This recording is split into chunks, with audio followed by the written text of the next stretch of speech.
How's it going, guys? Looks like we're live. Hope everybody's having a good day. Just gonna do a couple things real quick and we're gonna get into the stream.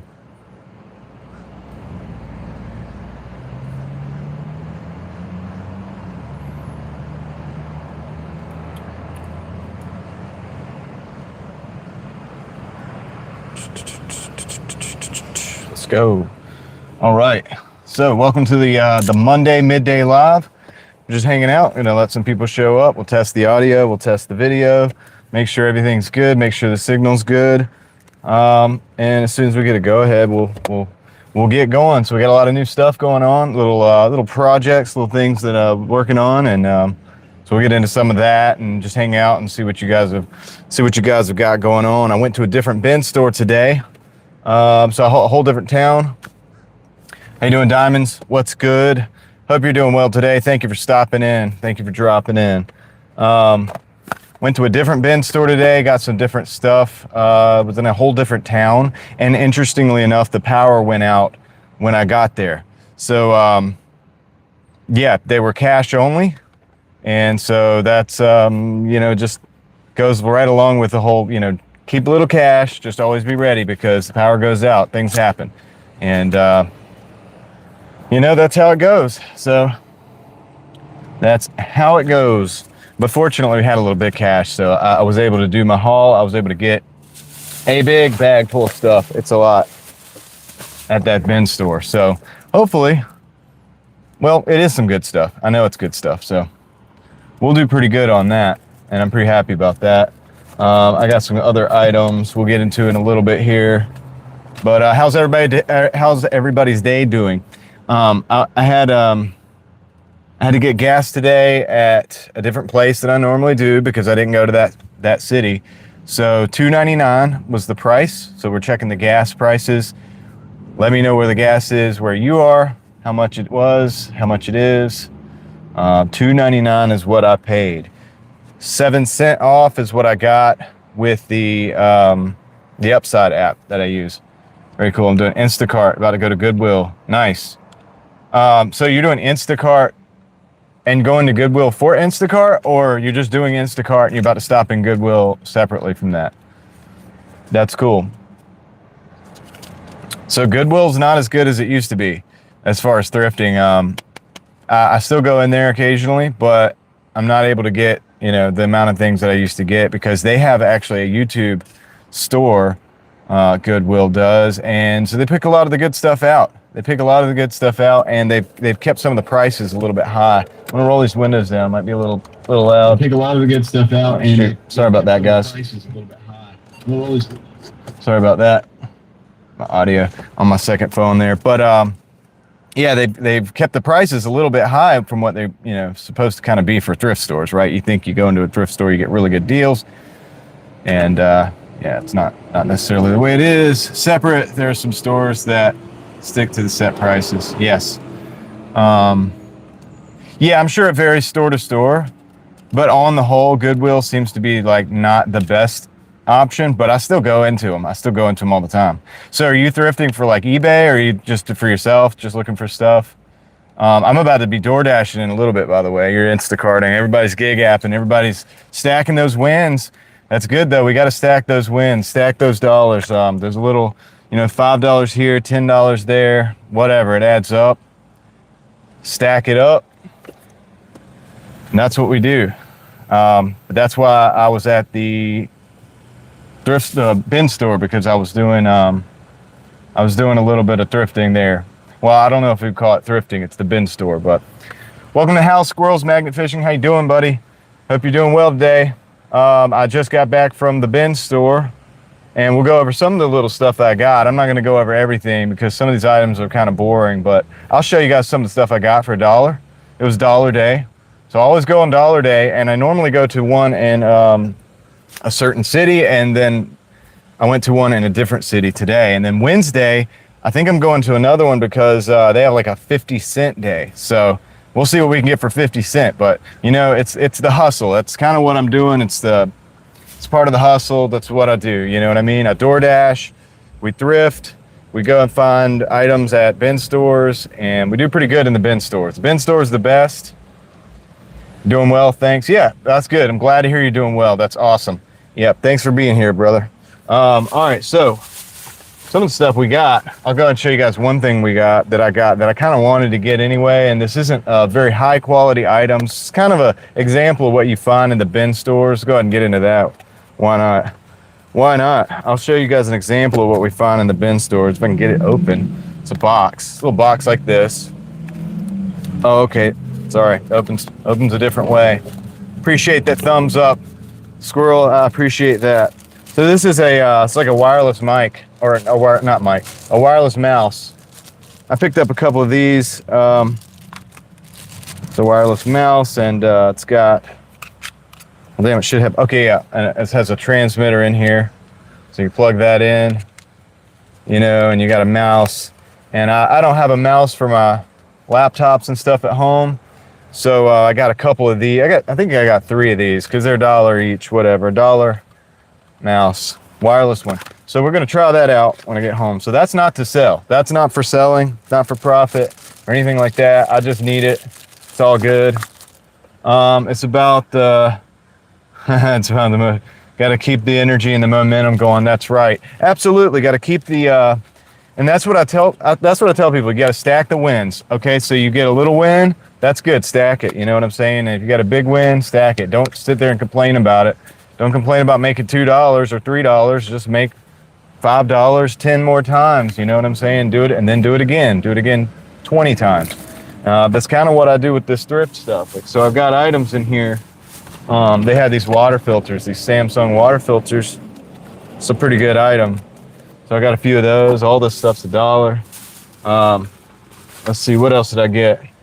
This is a remote control for smart TVs, and it's kind of universal, it says. So I'm going to find out today because I usually, you know, so my dog likes to eat Roku remotes. I know that's not good. So I keep the Roku remotes up now, but I'm down. I have one good remote for the TV. And so I was going to see if this works. I usually get Roku remotes from these guys for $1 each. I know they're about $7. But if this is like anywhere close to being universal, it's just a remote. I'm not going to sell that either. I'm just going to keep that and use it. Sometimes I do find stuff that I use because it's stuff that I need or can be useful anyway. So I got that going.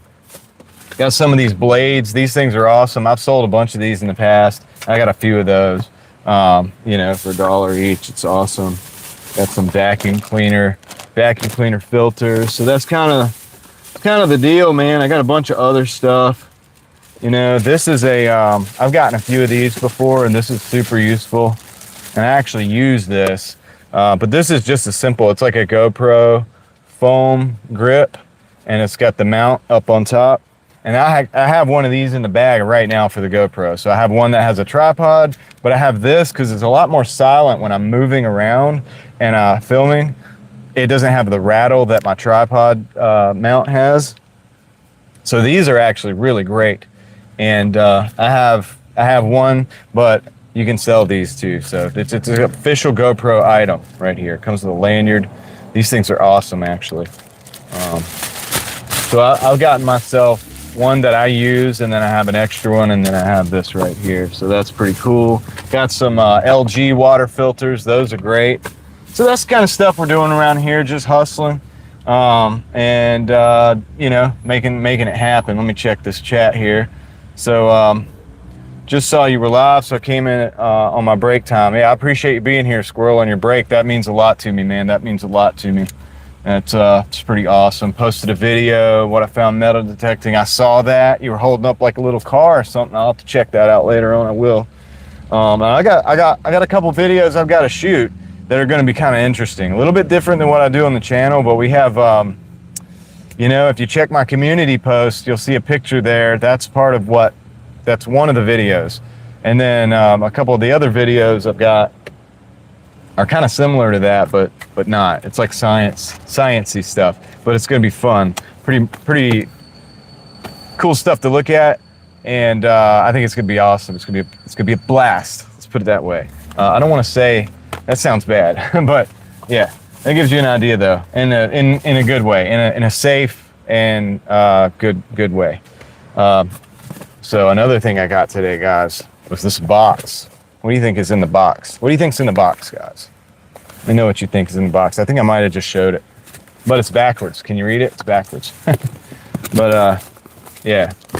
Let me know in the chat what you think's in the box. Just give me a random guess there. We'll look at it in just a minute. What's up? Hey, it's a wealthy life. Dan, how you doing today? Hope you're doing well. Good to see you here on this channel. This is my main channel, Osmo Pocket 3. You think the Osmo Pocket 3 is what's in the box? It's not. So just for reference, I know you just probably got here. I was talking about, so one of my hustles is I do the eBay stuff, and we've talked about that before, but I just got back from a bin store and it was dollar day. So this box was $1. And some of the stuff I sell on eBay, some of the stuff I'm going to hook up my friends who have businesses and things like that. So this, if that was your guess, I'm going to let it ride. We'll look in the box now. Nobody else has guessed, but these are receipt paper rolls, and it's a ton of them. I got this, and it's 1, 2, 3, 4, 5. So it's 5 packs like this in this box that I got for $1. So I got a buddy around town who runs a pizza shop, and I got some other friends or whatever. And so they're just gonna, this is gonna get given out to those guys probably. I'm not gonna sell this. I'm just gonna give those rolls away to people who I know can use it, who have receipt machines and stuff. So occasionally I get stuff like that's worth like $50. Yeah, I know, man. They're gonna be stoked, right? You got to give back. So I make a lot of money on, well, not a lot, but I make good money on a lot of these items. So occasionally when I find stuff like that, I like to hook people up. You know what I mean? You got to hook people up in life. But yeah, I got this Samsung filters, Dan, for $1. And I got some other stuff that these blades, I've sold a ton of these blades, and these are awesome. And I got some ones for actually got some better ones. These bronze are even better sellers, and I got a few of those. So these are things I've sold in the past. I already have the listings for them. I don't even have to take pictures. I just go back and like put the listing back up, or like sell similar, because I already have the listing. So the stuff right here that you see is from a bin store. So bin stores are like liquidation stores, liquidators for overstock. Sometimes returns, but this particular bin store, they don't get a lot of returns. Most of the stuff is like just brand new, but it's like overstock or whatever, and they buy it by the bin. And so I think they buy it by weight or something like that. So I mentioned that in one of my videos on the other channel, but what happens is they buy the stuff by weight in the bins, and they get the like pallets full of it. And then they sell it. And what they do is they do $10 for the first day, $7, $5, $3, whatever. And I like to go on dollar day because I still get these items like these bronze. This is a $20, $22, $23 item. You know what I mean? If I can get like 5, 6, 8, 10 of those, that's good. You know what I'm saying? You can do the math, right? Of course, eBay has fees. They're always taking quite a cut, but still, you know, if I can turn 1 into 5, 1 into 3, 1 into 10, and do that consistently, then I'm winning. You know what I mean? So, and that's why I'm willing to give stuff away like this other stuff over here, because when I do that, you know, I'm just hooking people up, and I like to hook people up because that makes everybody win. I want everybody around me to win, including you guys watching. You know what I'm saying? That's why I try to provide value and like good ideas and stuff when I'm doing the videos, even if we're just having fun hanging out. Bin store is the term. I thought about this a while ago. They keep dumping the ask price over time. $1 is nice. It's like a stock market. Yeah, and so I buy at the bottom, and then I sell below market value. So if this, I have a few of these, so I'll probably sell them 2 at a time. So this I think is actually a lower price filter. It's probably about a $10 filter, but I'll probably sell 2 for 15 or something like that. And then I'll turn that 2 into maybe like 6. It won't be the biggest deal for this item. It won't be the biggest deal, but like those blades, that's where I'll make my money. And I have a couple like kind of cosmetic items as well. Cosmetics, stuff I know nothing about until I look it up, but then I go and look it up, and I learn that, you know, okay, this is worth like $30 or whatever. You know, sometimes I get items that are $1, they're worth about $30. I have a few $20 items in here that I have multiples of, so that's gonna be awesome. Just list them once, you got multiples, they sell through. All you gotta do is just pack them and ship them. Takes a while to get the situation going, but once you get involved in it, like I have a room in my house. I was telling you guys that the other day, because I have a camper, Dan, that I'm going to be using to like live stream out of. I think I need to get an antenna and a amplifier for the signal to do it, but I'm going to do live streams, but I'm also going to shoot some other videos like unboxing, stuff like that, in that camper, actually, because my house is so small. And then my what would be my studio is my eBay room. And it's got to be functional. So I don't want to set up anything too like permanent in there. That's why I'm always streaming in the car. Plus I'm always out. I'm out and about right now. So it just came from the bin store, and then I'm going to be going out to Doordash later. So this stuff won't get listed until tomorrow. Tomorrow morning when I go and pack everything up, and then I'll do my listing. So I'll start to list this stuff. Probably do about 5 items, and then I'll do about 5 items the next day and about 5 items the next day, because the algorithm likes to be active. So on eBay, if you're active, you get sales, and if you're not active, you get less sales. Camper is nice, side hustle, office, no leasing. Yes, exactly. Yeah, so it's on a family property or whatever. It was something that a close family member had gotten to, basically somebody bought her this and she was going to live in it or whatever, and it did not work out, right? And so it's just sat. And so now I've kind of worked out a deal, and I think we got it worked out where we're going to benefit from it. Everybody's going to benefit. I'm going to do a little bit of restoration in there, cleaning up, and then I'm going to make it something I can film out of, and something I can hopefully live stream out of. I live streamed the other day out of it. Squirrel was there. I don't think I got, it wasn't the best service, but it's okay. So the speeds vary. Sometimes it goes down to like 3, but sometimes it goes up to like outside of the camper, I can get like 12. So I can live stream with 12. I can live stream with like 8. So what I was hoping is I can get an antenna outside the camper and then an amplifier that runs inside it. I found out that you can actually buy these. They're a little bit pricey, but I think I can get one for a couple $100, $200-$300, like on the lower end, that'll actually work, and it'll just be an external antenna outside the camper, and then it sends it to an amplifier that kind of works like Wi-Fi or whatever, but it gives you that 5G inside the camper, because you're looking at a metal box. So when I was doing the readings the other day, I went out there yesterday, I did the readings, and it was like twice as fast the speed outside the camper as it was inside. So I got to work some stuff out, but I'll be doing some filming over there. With the, I have a plasma ball we're going to look at, and I have some other stuff. I'm building like a concept that it's something that I've seen before, but I'm building it just for me too, just for fun. And then I'm going to build another one and another one. I'm going to improve it. In my community post, I have a picture of it, and we'll be doing videos on that. So I'll probably do some of that stuff in the camper. But for one of them, I have to get a fire extinguisher in there first. So stay tuned, guys, on that. Hope everyone's doing great in the chat. Thank you, Squirrel, for that. Let's see. Technicals. Technically, you should film the thoughts and set up and set up to get a better a better signal and vlog it. I might vlog some of the setup, especially if I get that antenna, because that's something completely new to me. I don't really know much about it. I'm having to learn it, and it might be helpful to somebody else if they got like a camper or RV or something. RV people probably already know this. I know overland people know it. People that take the Jeeps and the 4Runners and stuff, they go out overlanding, and they're out in the long distance, and they use these antennas. That's what they are actually made for, is RV parks in the middle of nowhere and overlanders in the car. So they mount the antenna on the top of the vehicle. They get a little bit better of a reception, and then they amplify the signal, and then your phone can pick it up, from what I understand. And I know nothing about it right now except for what I've researched, because it's kind of a need to do thing.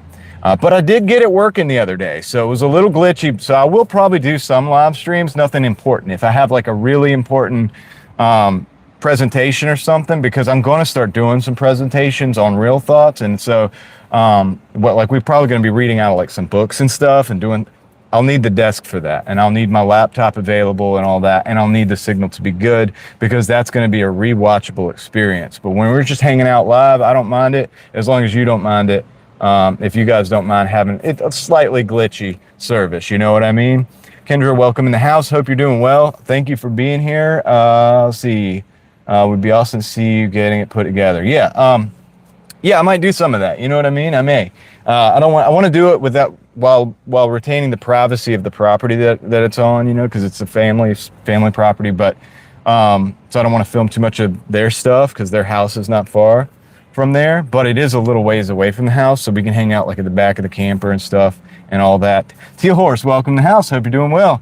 Hope everybody. Yep.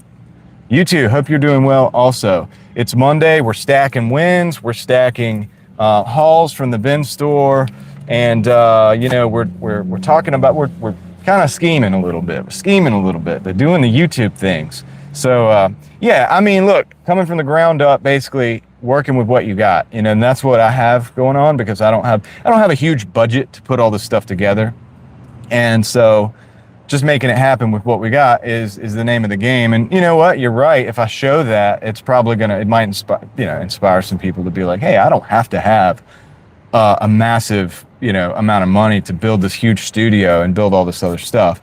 I could probably just do it, right? And that's true. You're probably right. I should probably vlog some of that stuff, but I haven't done vlog stuff in a while. I did a couple vlogs back in the day. It takes a lot of work because you got to film what you're doing. You got to do what you're doing, and then you got to go back and edit the film and stuff. And but you know, that's part of the name of the game when it comes to YouTube. And love the small wins video. Many people struggle to realize that. Yeah. Early on, so early in my life, I started to see it, but I started really applying it when it came to like quitting cigarettes and other types of lifestyle choices and things like that. That like really just getting completely done with all that stuff. And moving into a different and more productive mentality and all of that, right? And so it really is important. And also building back my whatever little net worth that I have from zero, right? From zero. I mean, and in your 30s, when you do that, it's you know, because like you got people that are 18, 19, 20, they're building, right? And they're beginning building, and now you're like right where they are. But the difference is you got experience. So when you're like, you know, as old as I was when I had to start back from zero, you have a little bit of experience. I started this eBay thing because, you know, I was like, you know what? I kind of understand the buying and selling thing because I've done that. I used to do it with car parts. I used to do it with wheels and tires all the time. I would run around with a little Honda Civic hatchback, and I would go on Craigslist. Back then it was Craigslist, not Facebook. And I would buy wheels and tires sets for that car. And what would happen is if the tires were good and still in date, I would run those tires for a while. I would use the tires on the car because I was also delivering pizzas, right? At night. I'd use the car for delivery. And we're talking like race cars and stuff. I mean, like I drove some crazy cars and actually would use them for delivery. So just putting it together, but I would have the wheels and tires. I had in my apartment, I had an apartment back then. And in my apartment, this is how crazy it was. I had like 3 or 4 sets of wheels and tires in my room stacked up. I know people would come over and they're like, dang, you know, you're serious about this car thing. But I was, and I had all that stacked up. And what I would do is I would switch the wheels and tires out, and then I would sell them, and then buy more. And, you know, you make a little money, but also you're getting free tires the whole time because you're driving the tires. Yeah, it's just you know, whatever. So I was used to that. I was like, dude, I could do eBay. When I was really, really young, I did eBay to buy things, and I would buy like little pocket knives and things like that, and then sell them to, you know, friends and stuff. But for like, so you buy them for like $2 or $3 because you buy 100 of them at a time. So you get them for $2 or $3, and then sell them for like 5 or 6 or something like that, and just make a little extra or something. So now I buy things in person to sell online. It's kind of reversed because the commerce has shifted that way. Let's see. I would love to see you scale the bin business, track your monthly revenue, and see if you could scale it each year. I thought about doing that. There's people that do that though. So there's a lot of, not that you can't do it because people do it, but a lot of people do the eBay YouTube stuff. I have mixed feelings about that. I'm okay with, I don't have any problem with any YouTubers who do that. Like, it's great, but I have mixed feelings for myself doing it, being, I really don't want to be that transparent necessarily with my finances right now, I guess, if just to put it plainly.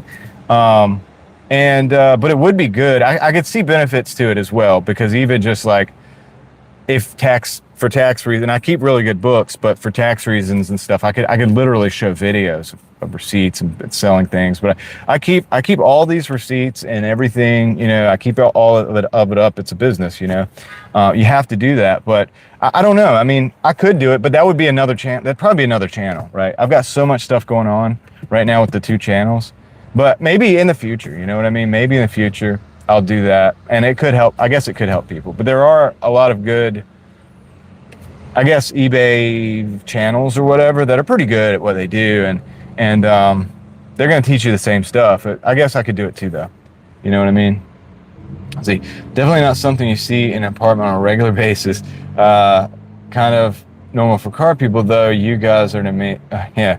Well, yeah. And yeah, I was just real deep in it at that point in time. So there was a point in time, like I'd been dating this girl or whatever, and then we broke up, and then so I was just like, you know what? And I had just found this car. It was basically my dream car at the time. It was like an EG hatchback. It literally had a Type R engine in it, a B18 C5 for those of you who know what that is. And amazing car, pretty much for what it was. I got it at a steal because I was delivering pizzas. I found it in the backyard, and basically all it had to do was just kind of be put together. Like a kid in the affluent neighborhoods or whatever had it, and then he had got too many tickets, and his dad said it had to go. And I delivered the pizza, and the grass was growing up around the car, and I asked him about that car, and the dad is the one. He said it's for sale. And then he called his son, and his son came up, and you could tell he wasn't very happy about it, but he told me about the car, and he told me about the engine. And I was like, really? It's a Type R? And guys, if you know, you know. But that engine is to buy that engine today and the transmission setup, probably be 12 to 15,000. I don't know, over 10,000 for sure, but probably more to get that set up. Then it was less, but still very rare, hand-built race engine. You know what I mean? Revs to 8,000 RPMs, real short gears in the transmission, limited slip. It's a perfect setup for that little car, and $1,000. So I bought it, and it was the perfect time. So I just broke up with this girl, and I just went, you know what I mean? I just went really heavy I'd already been into it, but I just went really heavy into it for a while. And we had a shop that we rented, and we still rent, actually, in the back of a friend's house. Me and my buddy Muscles, who you guys might have, if you've been around a long time, you know who Muscles is, but if not, it is what it is. And so we still rent that little shop space or whatever, but we were like buying cars, sanding them down, painting them. I'm not even a painter, you know what I mean? We painted a car with a spray can, and it actually came out looking pretty good. We bought the car for like $400. We stripped it down, took the engine out, took the seats out, spray painted everything, put everything back in, you know what I mean? Did we take the engine out at first? I don't know, but eventually all that stuff ended up happening. We had it in his name. He drove it around for a while, and then he hit a deer with it, so it ended up getting smashed up because it was a little 84 Civic, just a real lightweight car. But I have the pictures of that car from before and after, and all the progress that we made on it. I should do that. That would be a video one day, actually, like in and of itself, but it would just be still pictures, and you'd see like this blue piece of crap looking 84 Civic going to being like sanded down and cleaned up, stripped down, all the seats out and everything. We put different seats in. We did different stuff with it, and that's the kind of stuff I was doing at the time. I was just deep in it, man. I had 2 or 3 Hondas, but that hatchback, that was special. I don't even know where I was going with that. Oh yeah, so I had all the parts and stuff in my little apartment room. We were roommates back then, me and Muscles. So we each had a room, and I had my room, and I had all the parts in it. And then we had the shop. Sanded Bondo and spray painted 86 Cavalier station wagon, and sold it to 400 to a buddy. Okay, cool. Yeah, that's cool. 86 Cavalier, man, that's old. So that's kind of like a box kind of car, I guess. Kind of like all the stuff in the 80s. Yeah, like car videos. Yeah, and I wish I could do more car videos, but I've been building like the tiniest amounts of wealth recently. Like I've been having to just work every day. Every day, work, invest, pay bills, work, invest, pay bills. And I've just been doing that because I'm trying to stack those wins. And I'll get into the car stuff. I will get back into car stuff. Guys, I have more cars you guys have not seen. I have cars you guys have not seen, and some of them got to get sold. So what I'm going to do is consolidate a little bit. I have too many. So the Civic needs work because the engine is running on 3 cylinders, and I've got to get into it and see what it is, but the engine needs overhaul anyway. So what I'm thinking about doing, I really want to do a case swap for that. So I'm putting money aside for that, and because I got to budget everything, guys. I got kids, you know what I'm saying? So I can't just be having fun. It's got to make sense. But it makes it a good car too at the same time if you case swap it. So I have other cars that I need to sell out. I have a piece of crap Dodge van that I bought. It's a Chrysler van that I bought, same thing, that I was using to take trash off and stuff. I don't really need it. I'm going to sell that. I have the old Chrysler 300 I used to Uber drive with, blew a head gasket, and I'm not going to fix it because the car's not worth fixing it. So that's going to go. But I have my first car. I got my first car. You guys will know. The video, I won't say it on the video, but I did get my first car back after it being sitting for 15 years. My first car ever from like when I was 16. And this was 20 years ago. So, is that right? Gosh, I'm getting old. 20 years. Yeah, that sounds crazy, dude. Anyway, it is what it is. And I had got that car and retrieved that car, but it's in terrible shape. So eventually, this is what I'm saving for, what I'm working and all this stuff. I'm not wasting money on some of the other cars right now because that car, I have a 1980 Honda Accord. The hood opens backwards. It's made in Japan. It has the round headlights. Pretty cool. And I have the Civic. And so all the other ones, I have like another couple Civics sitting around. I'm probably going to sell those all. I'm trying to get rid of most all of those cars. And so I can narrow it down to certain vehicles. And also it'll free up space so I can flip more cars, possibly flip more cars as time goes on, and make a little bit, I might do like one car a year or whatever. Me and Muscles might do that. I don't know. We may, and I have we have a go-kart that we're going to build too. So we'll probably do some of that on the channel too. But yeah, guys, the car stuff will come back. Also, they're probably making they're building what they say is a racetrack very near me. Like very driving distance, no problem. Like I drive to the other tracks, you know what I mean, and film and stuff. You guys know that. But this one's close, and they're supposed to have a skid pad. They're supposed to have a road course. They're supposed to have a go-kart course for like the go-kart leagues and stuff. Guys, that's close, man. I don't know. I don't want to say too much, and I don't want to like expect too much, but they're trying to do it. Some people that are involved in VIR are actually working on it right now. And so if that's the case, like I'm going to have a place to hang out that's close, man. And I might, depending on what I can drive or build that can actually go on whatever they have that's available to drive. Like if they have a road course, that's certain thing. If they have a skid pad for drifting or whatever, that's a certain thing, right? That's a drift car. So I'm going to probably want to build something to go up there. I hope they have autocross. I hope they like allow autocross there because the Civics, that would be perfect for a Honda. I could build a front wheel drive. I know those cars. I could probably build it and set it up and just go have fun with that. You know what I mean? And improve my driving. And but it would really be fun. I like getting on the tracks. And I haven't been able to do that because I don't have a car set up for that. And, the drift place where we go, where, Muscles drives his car. And I had driven his car on the track before, like drifting or whatever. But it's such a long way away, and it's a long drive. This way, I could build the car. I've got AAA. If it breaks down the track, we're going to push it out on the street, man. And we're going to get that thing back over to the shop for free. All right, let me catch up with the chat. Let's see here. Hi, Teal Horse. Yep, y'all are saying, hey, that's awesome. You said you sanded it, bondoed, spray painted. Oh, no, okay, I read that. But that's super cool, Dan. I'd love to see pictures of that. If you have pictures, you should share it on your community tab or something so we could see it.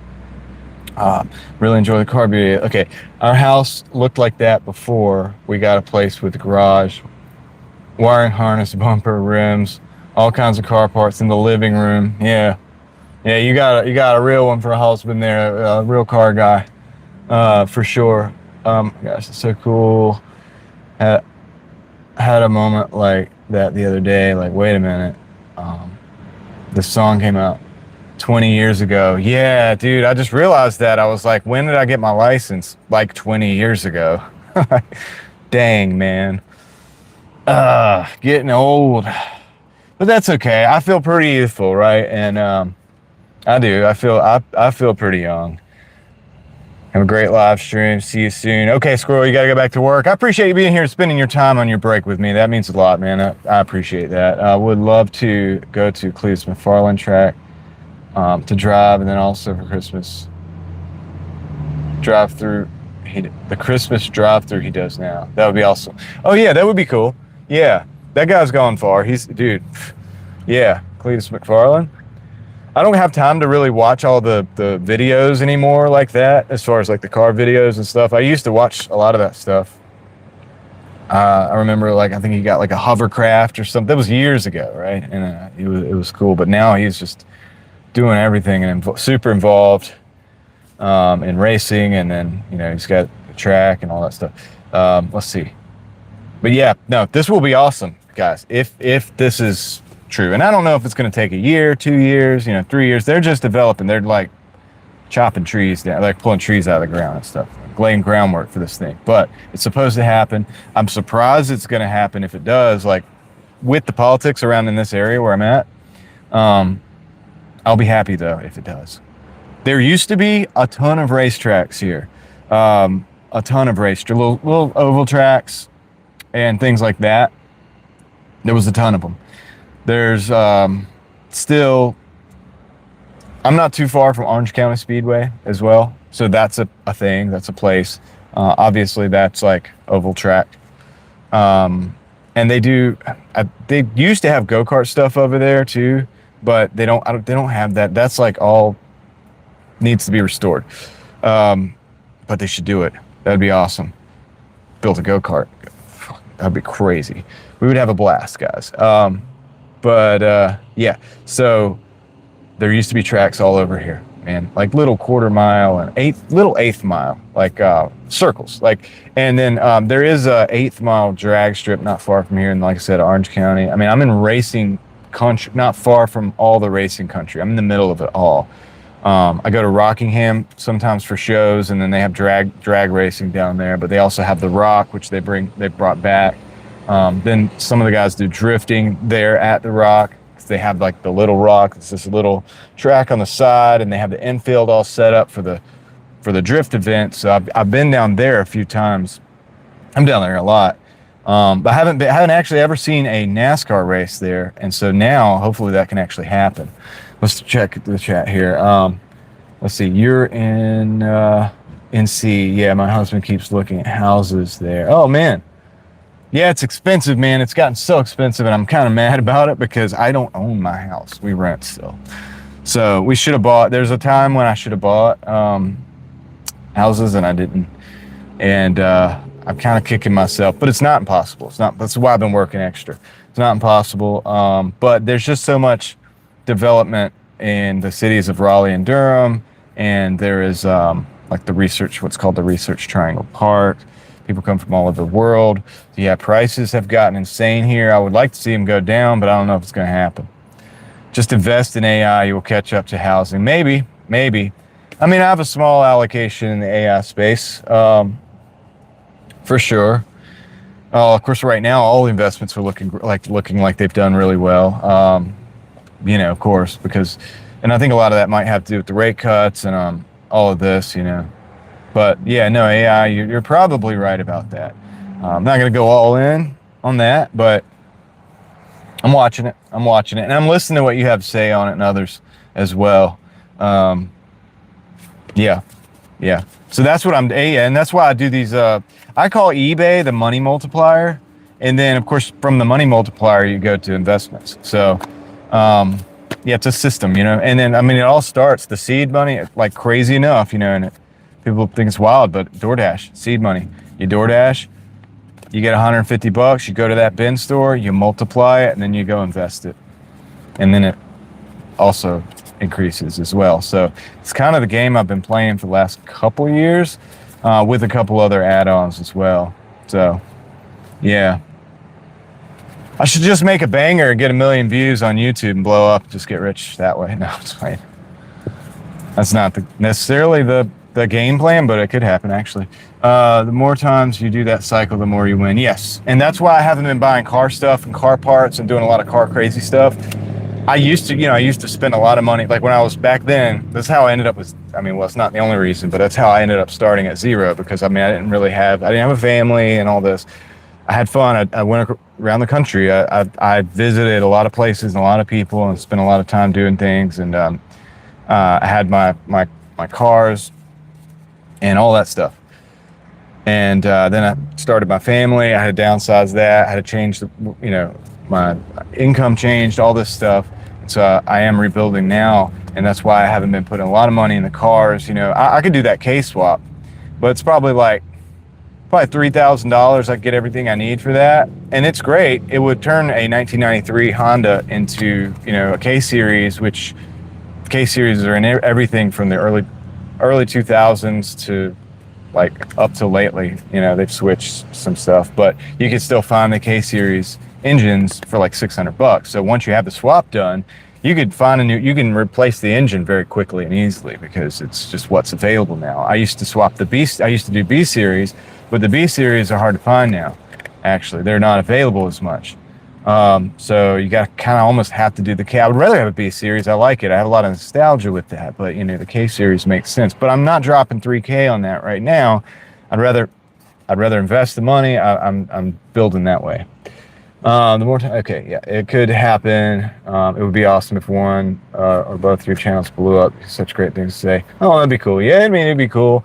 I'll say something about that in just a minute. See, I think you could blow up a Real Thoughts project. You go pretty deep. Maybe. It just depends on if people are willing to listen, you know. I don't do I don't do shorts over there or anything, because I want people to have the attention span, and that's not everybody. But I mean, that's because I do that on purpose, because I want to attract the type of people in the algorithm that actually will watch those videos and maybe listen, you know what I mean? And also maybe give me feedback too. I learn more on YouTube than I actually have to give. I owe YouTube and all of you guys and everybody really more than anything else, because you get what I'm saying? It's like, I learn a lot, man. Every time I do a video, I learn about myself something, and then I learn, like, even the thing I'm talking about, even if it's good, you know, the win-win video, that's the win-win-win thing. Like, I've been doing that reselling for a long time. The stack wins video, that's something that's changed my life. But every time I do a video, I learn something too. You know what I mean? And I learn from you guys in the comments, and I learn from other YouTubers as well. I've learned how to do a lot of stuff on the cars from YouTube. You know, it's just amazing, really. Let's see. I agree. Really great conversation over there. Thank you, Kendra. I appreciate that. Hello, this is Susan. Hi, Susan. How are you doing? Hi Country at Homestead. How you doing? Hope you're doing well. I appreciate you being here in the live stream, spending some time with me. We're just chit-chatting about different things. Frog, what's up? How you doing? How's it going? And yep. Yeah, so we're just chatting. But yeah, I mean, look, and anybody, look, any of you guys in the chat who have a YouTube channel, it could actually happen. It's kind of crazy. It could happen. And we don't count on it. I don't count on, you know, blowing up. I would rather build a community. I would rather learn. Like, the learning that we do is really important. And the sharing of information and sharing of ideas. I know we differ on ideas. I know, Dan, I know you and I differ on ideas on a lot of things, but yet we still have good conversations. I take something from what you say. You have a lot of things that you have a lot of knowledge I want, actually. You know what I mean? You have a lot of knowledge I want.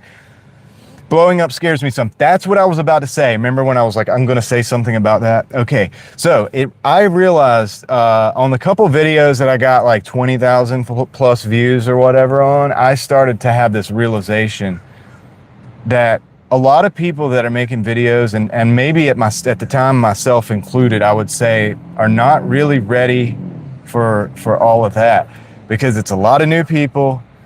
a lot of trolls, a lot of eyes on you, a lot of scrutiny.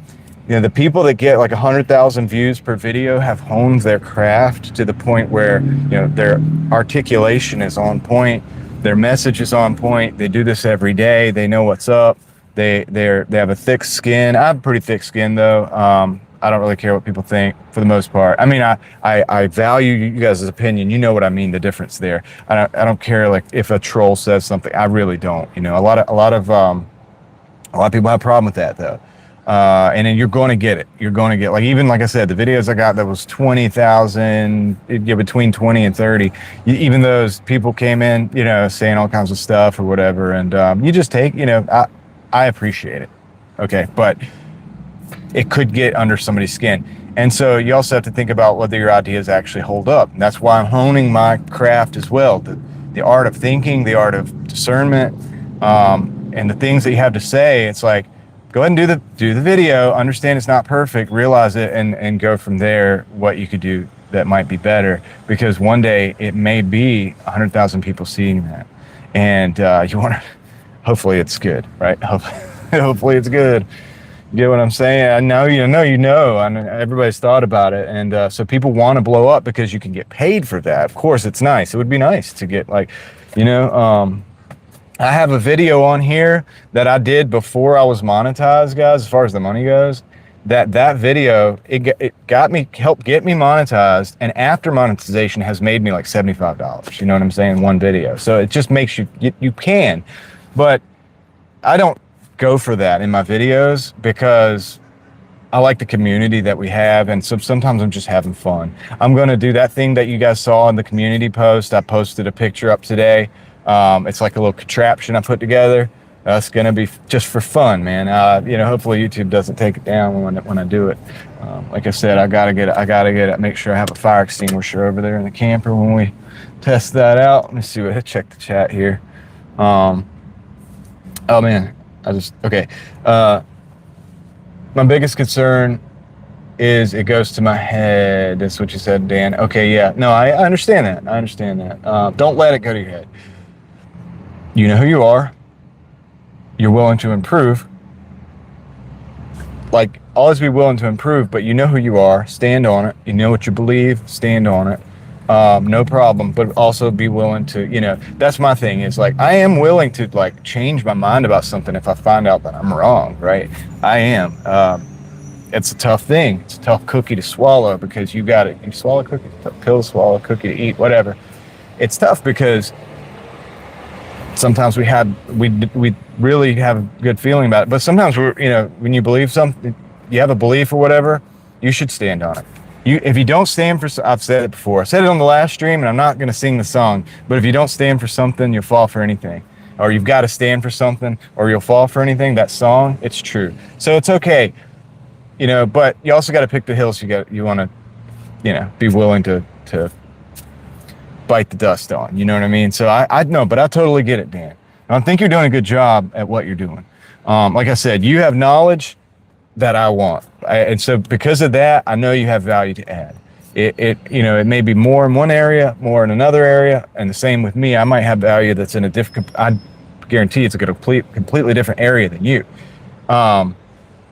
You get what I'm saying? Because you've done things and accomplished things I have not, but that I also am interested in accomplishing, right? But I've also done some stuff and seen some stuff that probably other people haven't as well. I can't always articulate it exactly, but I've learned from that, and I have street smarts, and I have a different way of looking at things, and so I'll also bring that to the table. But I'm always trying to learn, man. You have to just be humble, but don't let them get under your skin. People are going to be trolls. People are going to, you know what I mean? People are always going to come in, or they're going to come in with a hostile attitude. If you have a controversial take, you got to be willing to, you know what I mean? Like, there's certain things I believe that I don't talk about all the time, but sometimes we get into it, especially towards the end of the live streams, as you guys know who have stayed here. Not everybody's going to agree with that, and I totally get it. As long as we can be civil, it's all good. It does seem scary, like a lot of pressure, but then I stop and remind myself just to keep doing what I set out to do, no switching to what's trendy, just humble, genuine, real content. Absolutely, Kendra. And you do that well, and you just stay you. You just stay you, you'll be good. I think you're just going to continue to grow and continue to be successful. I really do. You have a lot of value to add, and the things that you're doing over there, helping people, the three-way split screen, you know, for people who can't stand up, you know, to still be able to exercise and have somebody that's thinking about them is important, because not everybody's doing that. There's a lot of people out there in the exercise space. They're really just showing off a lot, and you don't do that at all. The thing that you do is inspiring. So don't ever forget that. High Country Homestead. Susan, I know I am not ready for all of that. I have 930 subs and already spend over 2 hours a day answering comments is hard to keep up. Yeah, and that's another thing is, what's up, Dzar? Welcome to the house. Hope you're doing well. Thank you for being here. The other thing is, you know, keeping up with the comments. I like it to where I can keep up with the comments. You know, we have 7 people that I can tell, 7 people watching or whatever, and I like that. That's a great size of a live stream. We can really have these good conversations. And, you know, one day, when we blow up, guys, because we're all going to blow up, it's going to be harder to have those conversations, you know? So I guess that's what members' lives are for and stuff like that. I don't have memberships, you know, I haven't thought about that yet, but I guess at that point, maybe that would be something that would be worth thinking about, so that you could have fewer people in the chat. You know, I love our conversations, and it's like that perfect size. You know, I tell my wife sometimes, I'm like, man, it'd be great to be able to actually be successful enough where YouTube helps pay some bills, but also not be known and famous, right? Like to be like, so not famous, but you know, you don't want to be famous, like where people recognize you. But it's nice to be able to do things that you like and enjoy, and be learning all the time and actually get a paycheck for it. You know what I mean? I get a paycheck for it, but it's tiny. It's tiny right now. I'm not paying any bills, right? But it's seed money for investment, just like anything else. So let me catch up. Let's see. But yeah, so High Country Homestead, and I believe that's Susan, correct? It is Susan, right? Correct me if I'm wrong. I apologize if I am. But 930 subs, you're very close to the 1,000 that everybody, and that's a good milestone that everybody wants to get to, is 1,000, and that's awesome. And spend two hours a day answering comments. It just means you care, and that's going to come across in your content, and it's going to be, you know, people need genuine people. That's why we're all going to blow up, guys. Because people need genuine, actual, real people. That's why my other channel is called Real Thoughts, because you have so many AI channels, and then not only the AI channels, but the people that aren't AI are not really giving like real thoughts. Like they're giving, they're just saying what they heard. They're saying what they heard somebody else say and then repeating it a lot of times. So that's why I named that channel Real Thoughts Project. You know what I mean? It is Susan. Okay, good. Thank you. I'm glad I remembered your name. I won't forget now, because once I've said it and gone through this process, now I know who you are. Dzar, you've been doing some car stuff lately, man. That's awesome. That's awesome. I miss the car classes, you know what I mean? The automotive classes, and to go in there and like work on a project. I got projects right now. I wish I could go in the automotive class and go do that. I've got some things, like I said, we're gonna, some of the next videos are going to be a little different on this channel, because I do want to look at some knives. Guys, I like knives. I was going to do another channel for that, right? I'll dedicate it to that. And I think the 2 right now is enough. So I'm going to do some of the stuff that I would have done on that 3rd channel here, because this is already my everything channel. So hopefully, guys, let me know what you guys think of that. Probably unboxing some knives and looking at them. And maybe looking at some other stuff too. I have some science project-y type stuff that I want to do, and it's just going to be fun, so I'm going to roll with it, right? Stay with 2, not 3. Yeah, at least until I get the 2nd one built up, right? Because I've got to be consistent over there. I'm trying to put about 3 videos a week, so that's, which they're quick, but I also put a little bit of thought into those videos. So I'm always thinking about them, and I write down my ideas. I have a lot of ideas written down, and then I kind of go with what I'm vibing with that day, because you really got to be behind what you're saying. So, you know, I believe all of it, but some days you're really thinking a certain thing, and you're ready, and so that's when I'm like, that's when I'm going to talk about that today, because it's important. And I try not to do too much just current event stuff, but I will over time, because certain things are important. Certain things are so important that you probably should give your thoughts on it, right? I guess to some degree. Not that my thoughts are that important. I usually only do it if I think that like analyzing the information in a certain way is important, right? With things that are going on and all this. But yeah, glad you guys are saying what's up to each other and all of that stuff. That's cool, man. Stay with two. It's midterm, so trying to get it done this week and back to fun. You're talking about school? So out of touch with that stuff. Guys, you know, I didn't go to college. I did the community college courses for the car stuff, but I did that in high school. I did it in high school. So I went to school, and then after school I went over and I did the automotive courses, you know what I mean? And then like on the days I didn't do that, I worked at a car lot and stuff like that. I washed the cars. I used to love that. One day I'll do because I've had like a lot of odd and end jobs over the years. I'll do like a video about the jobs that I've had. But my first job was the car lot. And I was the guy that washed the cars and moved the cars around and parked them and like, you know what I mean, staged them at certain places where they look cool so people want to come in. So the nicest cars go up in the middle and then the other ones go around. And, you know, I'd keep the batteries charged. But I loved that job because I got to drive like Mustang GTs. And, you know, when the cool car came in, I was always like, dude, I got to drive that. Let me drive that. Let me go get it inspected or something. Like, you know, we got to do something with this car, right? But yeah, and it was also awesome because at that time we were talking about 90s cars mostly because it was used car lot. We're talking about 2000 and early 2000s, 2003-ish. I don't know. I don't want to say. I don't want to do the math right now, but basically like right after 2000 probably. So, or maybe even before that. We're talking about, yeah, 2003, 4. I was 14, 15 years old. Anyway, driving and 16 eventually. But yeah, so when a cool car came in and there were 90s cars, which are the best, like, well, maybe not the best, but there's some of the best cars. I think it was peak car. So you had late model Mustangs, you had Acuras, Hondas, you know, you had the Ford Expeditions, a lot of those. You had some Jeep Grand Cherokees. We had a lot of those come in. Ford Tauruses were a dime a dozen, but that's not a bad car. They came with that like Duratec 3.0. But I've washed like hundreds of Ford Tauruses because that was just a car that sold at the car lots all the time. Very familiar with that car. Let's see, catch up to the chat. There's no way, you said there's no way I'll be starting a second YouTube channel anytime soon, but many of my YouTube friends have 3 or 4. It amazes me. Well, yeah, it's a lot to keep up with. For me, it's a lot to keep up with the 2. The reason I would do the 3, it was going to be more of a thing-oriented channel. I probably will eventually because I do a lot of the thrifting, so I find interesting items.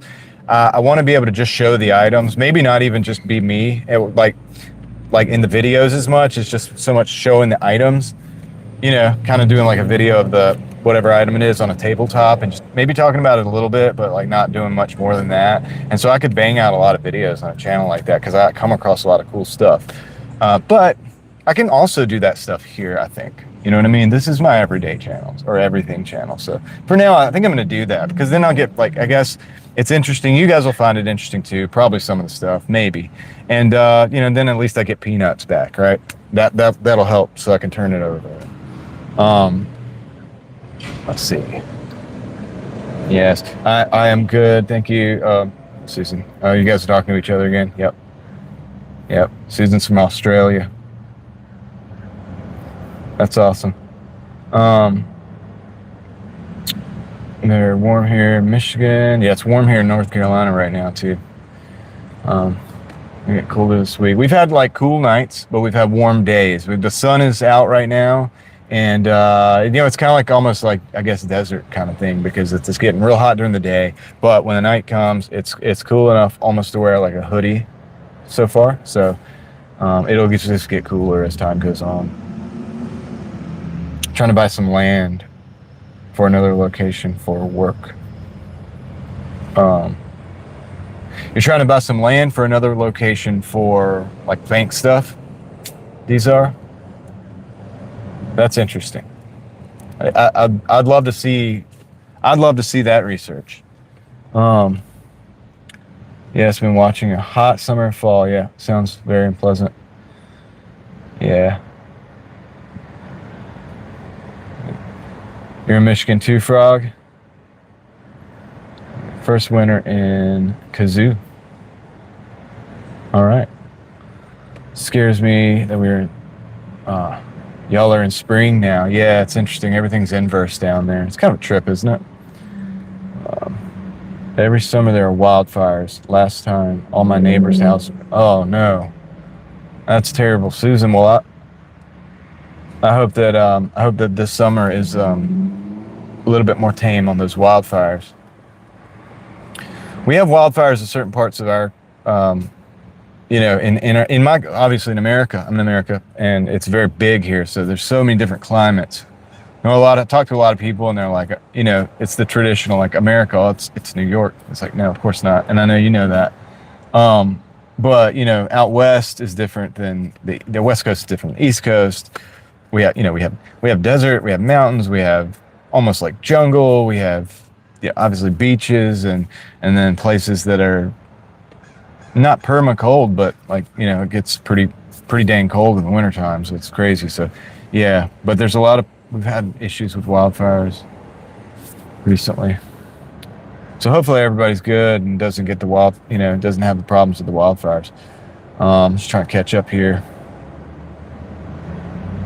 Get a shovel and a snow blower. Snow's coming. Yeah, you guys get a lot of snow, don't you? So here it snows once or twice a year. One time when I was very young, we got 24 inches of snow, and that was so much compared to what we normally get. You know what I mean? 24 inches of snow. And I was really short. I was young, so I was making trenches in the snow. You know what I mean? It was taller than the dog, so the dog was like, tunneling through the snow and stuff. I actually thought about making tunnels under the snow. You know what I mean? It was crazy. But that's not normal for here. And also recently, within the last, 20 years, this has not been happening as much. So we got snow, I think, twice last year. Was it twice? It was the year before? I can't remember. One year, who remembers? Because I was live streaming, driving around in downtown, or not in downtown, but in Raleigh. We were at that mall, and we were driving around the mall in the snow. But it wasn't crazy snow, you know what I mean? It ended up being like an inch or two. But I was like, dude, we're out in the snow. I was trying to, be in the snow or whatever, but we don't get a lot. And then I did another video. So I think it was twice, because I did 2 videos in snow. So we must have got snow twice last year. Let me see. You'll order one. You don't have one, Frog? You need to get ready. That's what Dan says. Says you need to get ready for that snow. Hope I don't find a job that's too far away. Yeah, that would be an issue, right, in the snow. Praying for summer that would not be like yours was.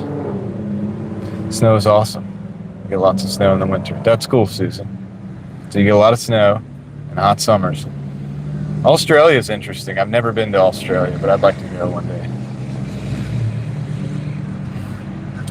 This is a good time as a kid. Yeah, that is it. I had a blast, and I imagine you guys have a blast when it snows, right? I'm sure you guys have all kinds of activities for when that happens. It's probably pretty customary up there. Here, it's just such a treat because it never happens. Let's see. How does the economy stay afloat with all that snow? People just drive through it. I'm curious about that too. With all that snow. Do people ever stay home, or they just drive through it, or what? It's good for people that work at home. Australia is fairly big, 4 times bigger than Alaska. We have deserts, tropical. Yes, I believe you guys have just about everything almost like we do here in America. It was really interesting. I'd like to go. I would love to see like the different parts of Australia. That'd be something I want to do one day. Hi, Karma. How you doing? Thank you for being here. I appreciate you being here, hanging out in the live stream. It's good to see you. Let's see. Everybody's saying hello. You're in the Alpine region. Interesting. I'll look that up and see if I can find some. I just need to watch your videos. That's what I need to do. I need to watch more videos from Susan. I'll learn more about Australia. 2 years ago. Okay, yeah, you're right. You know what? No, was it? I don't know. Anyway, 2 years ago. I think it was. Anyway, 2 years ago for the snow here. Karma, that's good to hear. Oh wait, did I? Oh, it's a wealthy life. People drive in it, no problem. So from what I understand, in the north, it's a little bit different driving in the snow than it is here. First of all, we're not really prepared for the snow. Second of all, we don't know how to drive in the snow. I say we, just talking about all the people down here. And third, the snow does this weird thing because it's not a lot of snow. So it gets on the road, they put salt down, like brine down, it melts, and then it turns into an ice slick, and there's no real snow, it's just ice. So we end up with a lot of times where the road is just like ice. And we also have a lot of hills and curves here. Hills and curves and ice don't mix very much. In the city, it's not so bad. You can get around. But mostly people just don't drive because they don't know how to, and I'm okay with that. I'm okay with that because, you know, more people off the road when you're driving that don't know how to drive. It's a good thing. But people do, actually, I say that, but then people go and drive here that they act like they do know how to drive in the snow, and then they actually don't. So those are the ones that actually get out the most. And they'll find reasons to go drive for no reason, like that they don't have to do, and they'll do it. And they're the ones that probably shouldn't be driving, and they're like, no, I'm good. I know how to drive in the snow. Like, I'm good. I had a FedEx driver that was from up north. He was like, I'm good in the snow. You know, I know what I'm doing. And then he got stuck in my driveway. So there's that. Let's see where we're at here. Where are we at here? In late February, early March. Okay. I'll take your word for it, Teal Horse. You probably know better than I do. So it all runs together for me, the years. No, I've been doing YouTube longer than I thought. That's cool, though. It's getting to be a normal thing, right, for me. Maybe you'll get new tires. He said, maybe I'll get new tires because mine haven't changed for a few years. It's probably a good idea, Frog. Tires make a difference. I'm scared. You're scared of swerving off. Well, don't panic. I think panicking is probably the worst thing. You know, just relax, stay cool, go with the slide. You know what I mean, and then just control it.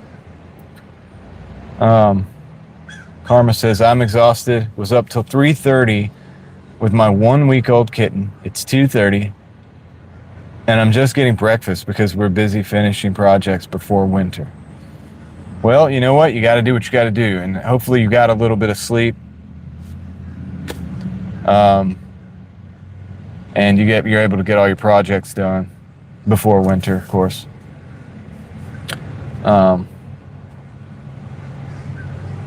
What is illegal in Michigan? Let me see. I missed something.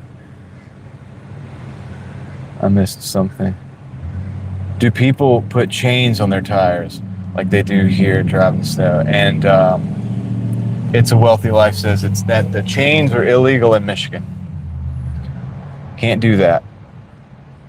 Can you do those rubber? There's things that aren't chains that are like, I've seen in the thrift store before. I've actually sold them. I bought and sold them, but they're like, they go on the tire like chains do, but I think it's like rubber or something. They're not chains. It's like another thing. Can you do that? Everybody's saying, hey. You go have a nap now to catch up. Yeah. No naps because we have family here helping. Oh, so you're accountable. You gotta get out there and actually get them to work. Well, it's good that you have family there helping. That's a good thing. You know, family, it's good to have family helping one another still nowadays. You know, a lot of times family doesn't help one another. People go off on their own and they do their own thing and then they act independently from their family. And I don't know if that's the best way. I think we're going to see a resurgence going back to the old ways. Family helping each other out, doing things, getting things done. I think we can all accomplish a lot more that way, and we can live a lot better that way. I really think so, man. I really think so. Hodgeways, welcome to the house. Hope you're doing well, buddy. Good to see you. Let's see. You guys are talking? There, you have to have chains. Do you have a lot of dirt roads out there, Susan?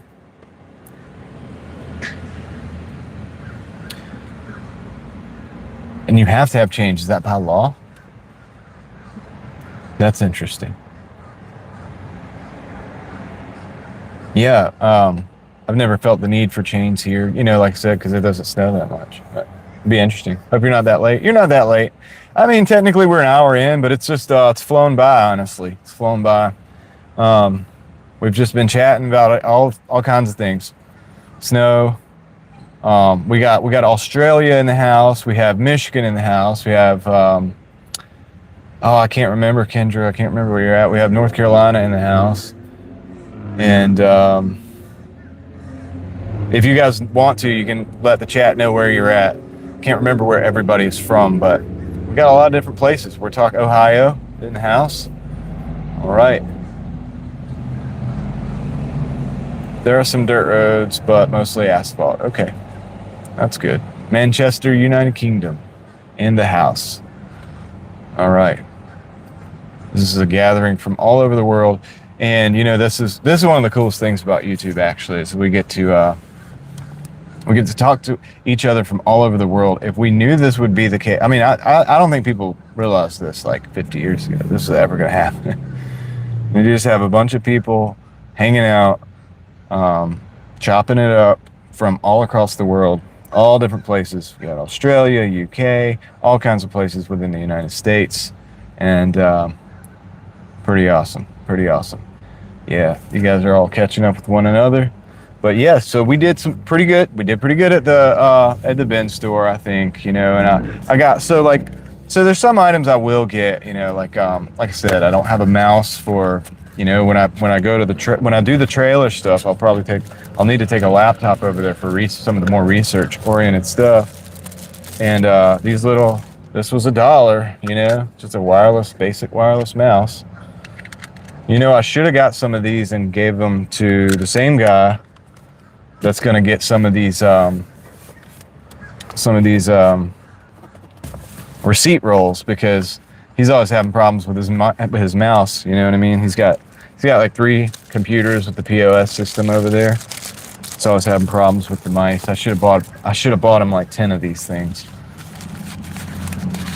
That's too much, right? I have to tell him I'll make him a deal. No, I'm gonna give him the receipts. I think I got another guy, so I'm gonna split these up between a couple people.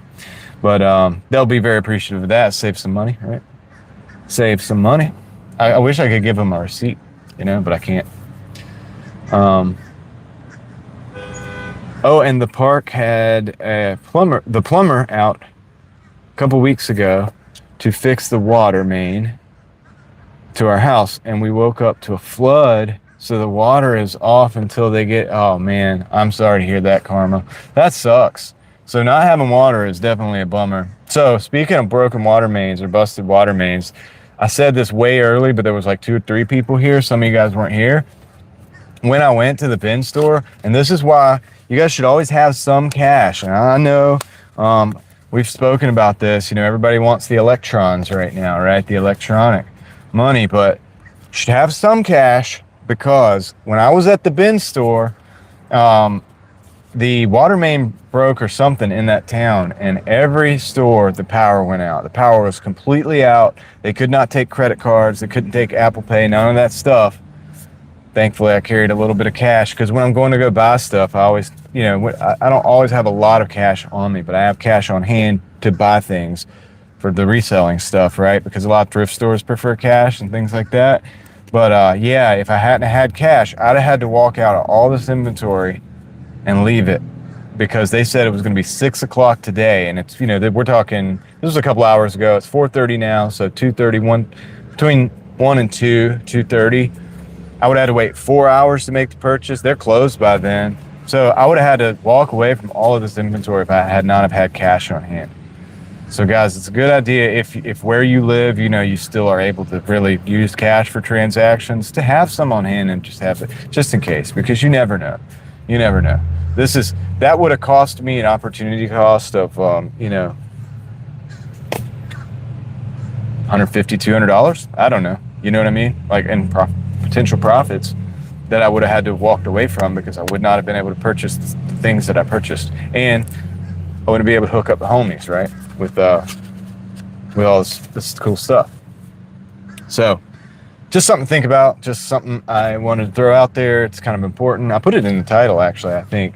Always have cash, but it is important, guys, for things like that. And also the power goes out where I'm at a lot as well. So, you know, you want to go get something to eat or whatever when that happens. The only way you're going to do it, and if these kids can figure out how to charge you with the web register and stuff, because some of them, the manager would have to do it, because a lot of these people right now, and I'm not bashing them, it's just they never had to do it. When I was growing up working at the pizza shop early on, they wrote down the orders on a piece of paper, and we calculated that stuff. You know, we had a calculator in the register was the calculator basically, and you added up the prices and you hit the tax button, and you charge the person, and you count the money, you give them the change. You know what I mean? This was normal for us. So when our power would go out or something would happen, it was not that big of a deal. You just grab a calculator, and you could do the same thing times 1.07 or whatever the tax is, and you know, you could do that. But these kids have never had to do that, so it would be a learning experience for them. Let's just say that. So if they can do that and pull it off, and they're willing to do that, and they don't shut down the whole restaurant or business, whatever the business is,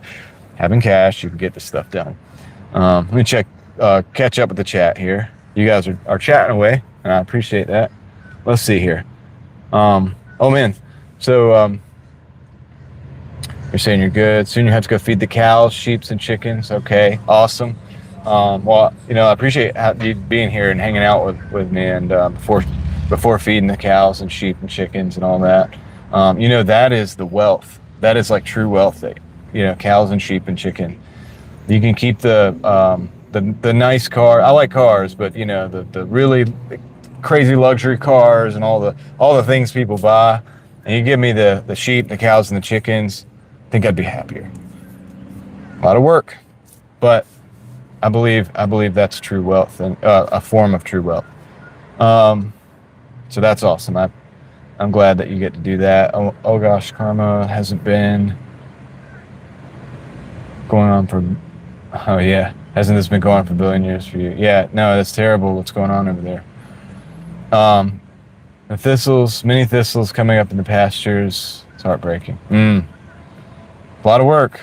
It does take work. It takes work to live that life, but I believe it's a better life in a lot of ways when you're out. At least you're outdoors when you're working, and yeah, closer to God that way. You know what I mean? You can actually really just kind of take it in, breathe good air. It's better than being in an office for sure. Probably better than being in a car all day. Let's see. It's good. It says, just done with work. Got to start my journey home now. Are you going to be walking home, Hodgeways? Do you walk home? You're going to walk home? You're going to do a walk? Let's see. It says, yes, the same water problem we've had for years. That's terrible. So I will tell you guys in a minute if I remember. Remind me if I forget about a water problem that's happening locally in the town here where I live. Yep, water is very important. Absolutely. Prefer cash, Karma. I do too, and I lived that cash lifestyle for so many years, and I got used to it. I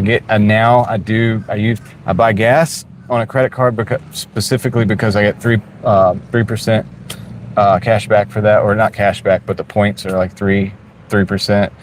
So it's like a gas card for me. You can do that and then pay it off, and take advantage of that. But that's not something I would advise people do, because if you use it, you get behind, and that would suck. But if you have a system, it can be good. So I've gotten used to doing that. But I know the cash importance, because, and a lot of people would like cash too for tips and things like that. They would prefer that for obvious reasons. It's always good to hear it's cash. Everybody's agreeing on that. That's good. Yeah, especially if you see like a car you want to buy or something, or some wheels and tires. I don't know. I've just done so much, like back in the day, Craigslist, now Facebook, wheeling and dealing, right? The cash is just good. Self-sufficient, try to grow everything. It's a form of true wealth, but hard for a single mom. Yeah, it is. And, but I respect you for doing it. And I believe, and I do think that it's paying you back. It's going to pay you back. And I know you know that more than anybody, but I really think that's a cool way to live, and it's a really good way to live. It's a wholesome way of life. Right now, there's so many people that are not living that way, and it's sad, and they have a big empty hole in their heart, I guess, whatever, for that stuff. You have to run. Great live stream. Thank you. It's a wealthy life. Dan, thank you for being here. Man, it's good to catch you on the live stream. So I do live stream. Dan was asking me the other day about my other channel, Real Thoughts Project, and he was saying, like, when are you going to live stream? When are you going to live stream? I was like, dude, I was live for 2 hours today, bro. And I could go live over there too. I probably will start doing that, but yeah, after you go for 2 hours over here, it's like I would do what, like an hour over there maybe, and I'd be 3 hours total. I don't know. We'll see. I'll be doing that soon. Probably once I get the internet worked out really good at the camper. You know what I mean? Because those live streams are going to be a little bit different. We'll probably hang out too. We'll do hangout live streams, but also they'll be a bit more research based for those of you guys who know about the channel, a Real Thoughts Project, and if you know, you know. There's a little bit of research that we can cover over there and things like that. It might take some time, but it also might, I want it to have a good signal, and I need to have everything ready. Can't just do it in the car as easily. But yeah, thanks, Dan, and I appreciate you being here. I hope you have a good rest of your day, and of course we'll catch you soon. I'll see you one way or another pretty soon, probably. Walking to your car. I'm walking home. I'm walking to my car, then I'm going to drive home. No, that's good. Did many hours at work today, and no walking. Okay, I got you. Sounds like a good, yeah, sounds like a good plan. Ads. Really? Are you telling me that I have ads on here? That's interesting. I mean, I know I have probably an ad on the way in. I didn't know that it was set to have more ads, but that's cool. Appreciate you for letting me know. Some days my work day is 2 hours. Other days it could be 16 hours. It is the lifestyle, but I love it. Yeah, and it's really like 24 hours, right? Because could always be something. So you got to always be ready. But you're there and you're living it. That's what I think is so cool. It's like you walk out the door and you're just kind of at work, right? In a way. Good night, God bless. Everybody's telling Dan good night. It's daytime here, but good night there. I got it. Because we're just living in the opposites world. First ever live stream 3 weeks ago. Okay, congratulations on that. Well, dude, the next time you do a live stream, Susan, hopefully I catch that. I would love to stop in and hang out. I'd love to hear what you have to say. You got some good information over there, and it's not stuff I'm immediately using, but I'm taking it in. Now, I did have, when I grew up, we had chickens and things like that, and a lot of people around here farm, but I don't currently do that. I have a little bucket garden, you know what I mean, but I don't have all that stuff. But I do like to learn, and also it's kind of inspiring because maybe one day, you know what I mean. Okay, we'll be listening only. Okay, thanks, thank you for being here, though, Hodgeways. And I know you can't chat while you're driving. I want you to drive safely. So I appreciate you. I do faceless YouTube channel. I was going to reveal my face at the 1 hour mark, and my phone battery died at 48 minutes, so I have to do another one. Okay, cool. Hey, you know what that's called? What is that called? I don't know, but it's like keeping people in suspense so that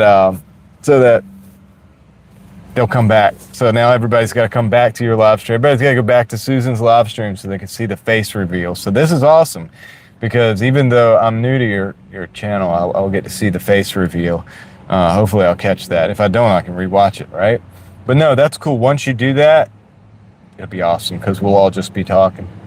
You know what I mean? It's actually kind of cool. I did faceless. So this channel was faceless for a while. All I did was dash cam videos in the car. It's the first video I ever did. I took the cell phone, I put it in the dash, and I drove around some country rural roads. And it actually, like crazy, those videos actually got like a good amount of views. People like to see that, I guess. And I did that, a few of those. Like I started just doing that in different places. And then I started exploring places. And then I started doing car stuff, like in my different cars, right? And then I guess at a certain point I was like, dude, this would be a whole lot easier if I could just talk to people. You know what I mean? Instead of just, anyway, so that's what I did. So I did a video at 149 subscribers, or 140 something subscribers.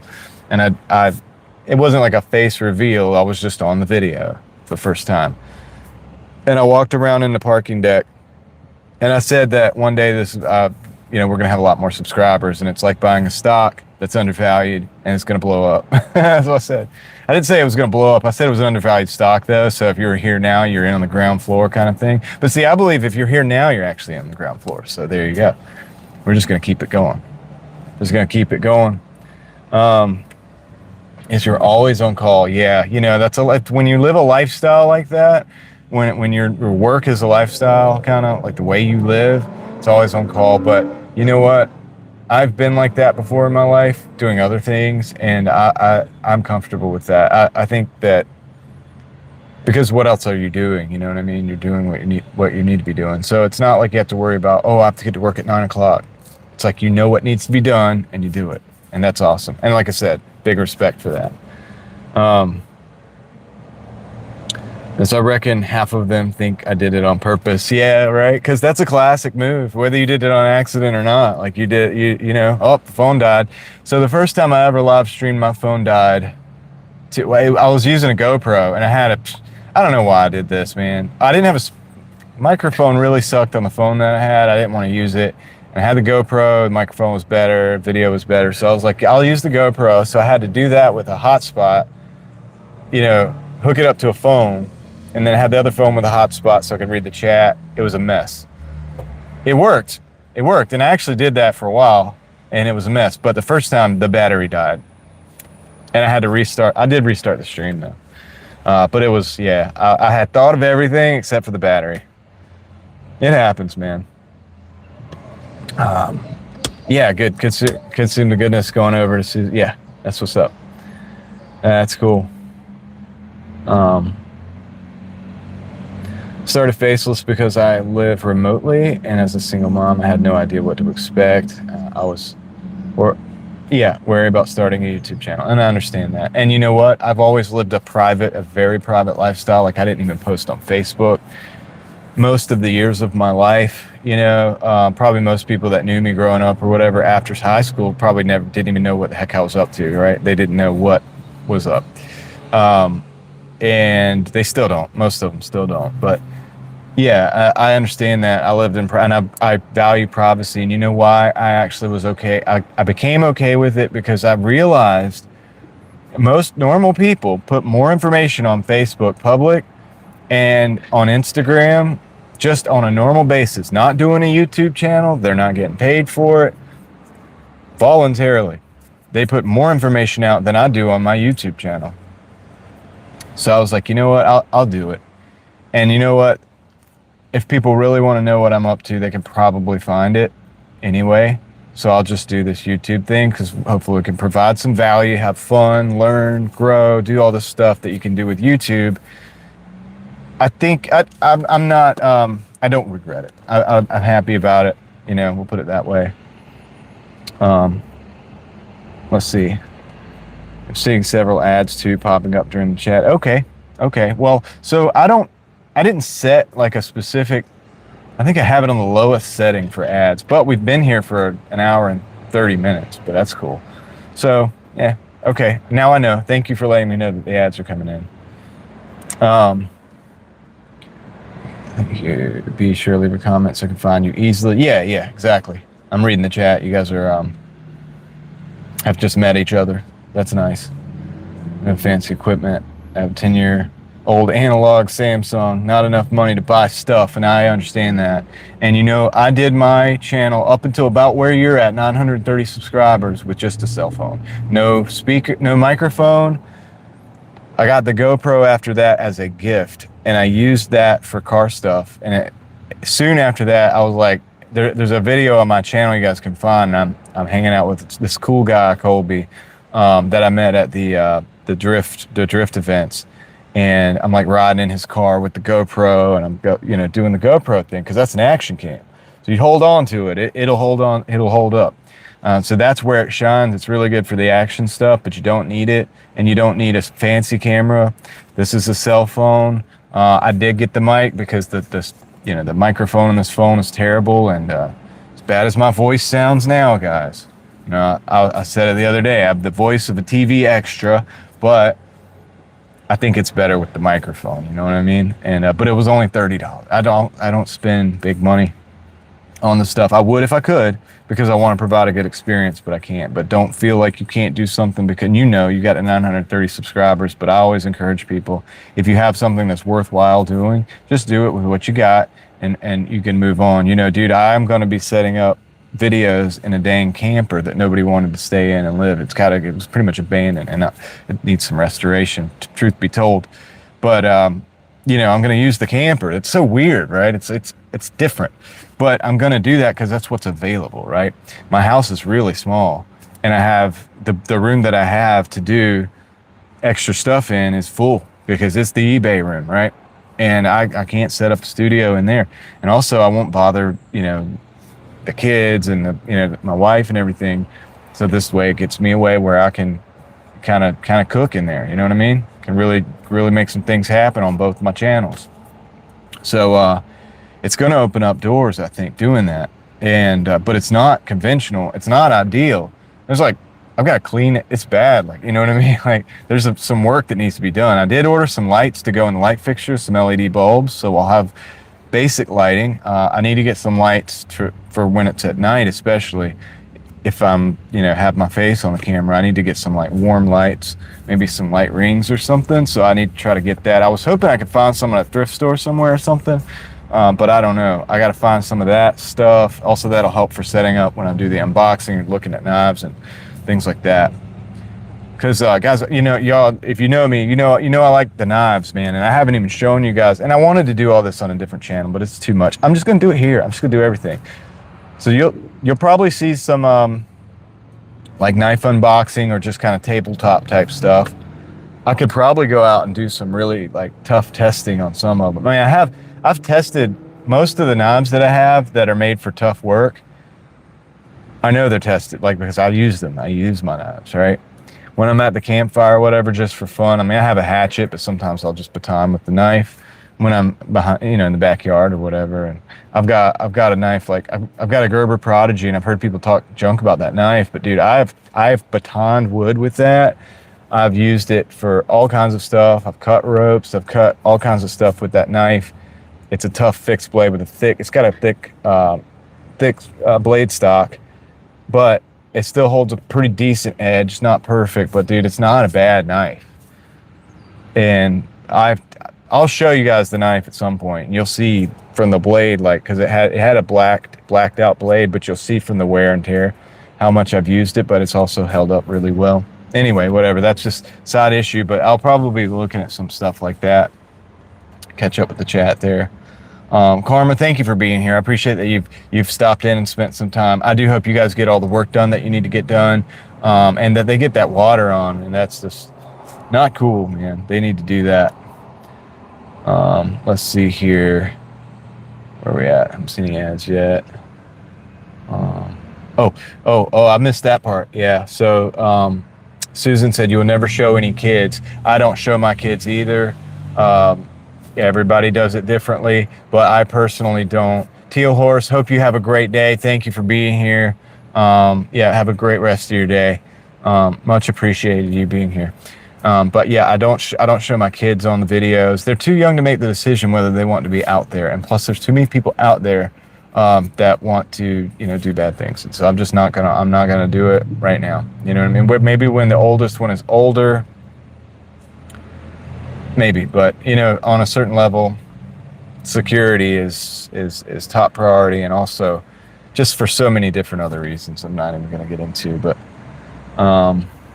let's see here. Never show my kids. Same here, Susan. Yep, we all are agreeing about that. Haven't seen any ads yet. That's cool. Kind of glad you haven't. I didn't want ads to be coming in like that, but my kids have even participated in some of my skits and stuff, and I just refuse to have them on the screen. Yeah, and that's good. I understand that, Kendra. I understand why. And I know it's weird. There are big channels that have based their whole thing on their family and their kids and stuff. And I don't fault anybody or blame anybody. It's just the way I look at it. I'm not doing it. I'm not doing it, but that's, it is what it is. Yes, I'm exactly the same. Kendra, it is possible to involve them without invading their personal privacy. Yeah. And some of the things, like some of the projects you guys are going to see me doing that are going to be kind of science projecty. I told you, if you look at my community post, there's a little picture that can give you an idea of what I'm going to be doing in a video here soon.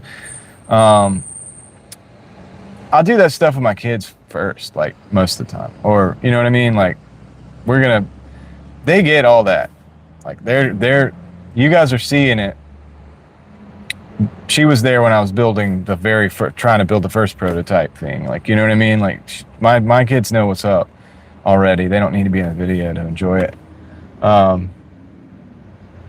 You don't sound like a TV extra. Thank you. I appreciate that. Well, how would we know though? Do extras really speak? I guess that might not be a good comparison. I don't know if I have a voice for radio. Let's put it that way. Yeah, maybe, you know. I actually would do radio probably, but I don't. I've always thought about that, and I'm like, I personally don't like my voice, so of course, I think that would not be a good idea. But maybe it could work. Yes, indeed, I agree. You guys are agreeing. You've got to go. Yep, bye, Karma. Said bye to Karma there. Frog, I'm having trouble getting past the screening at interviews. I've had 3 and then it's just silent. Man, well, best of luck there, Frog. You said some more stuff, so we'll see what's up. It will happen for you. Yes, you guys are giving encouragement. I love that. I love that the people here are giving encouragement. I think for the first 2 jobs, I asked for too much money. Okay, but in the recent one, conversation was just a little dry. Okay. Well, you know, it might not be meant to be also. Not that you're going to not get a job, but those particular jobs might not be meant to be, Frog. You know, that's what I'm kind of thinking. And I think you will find something. I hope you will find something.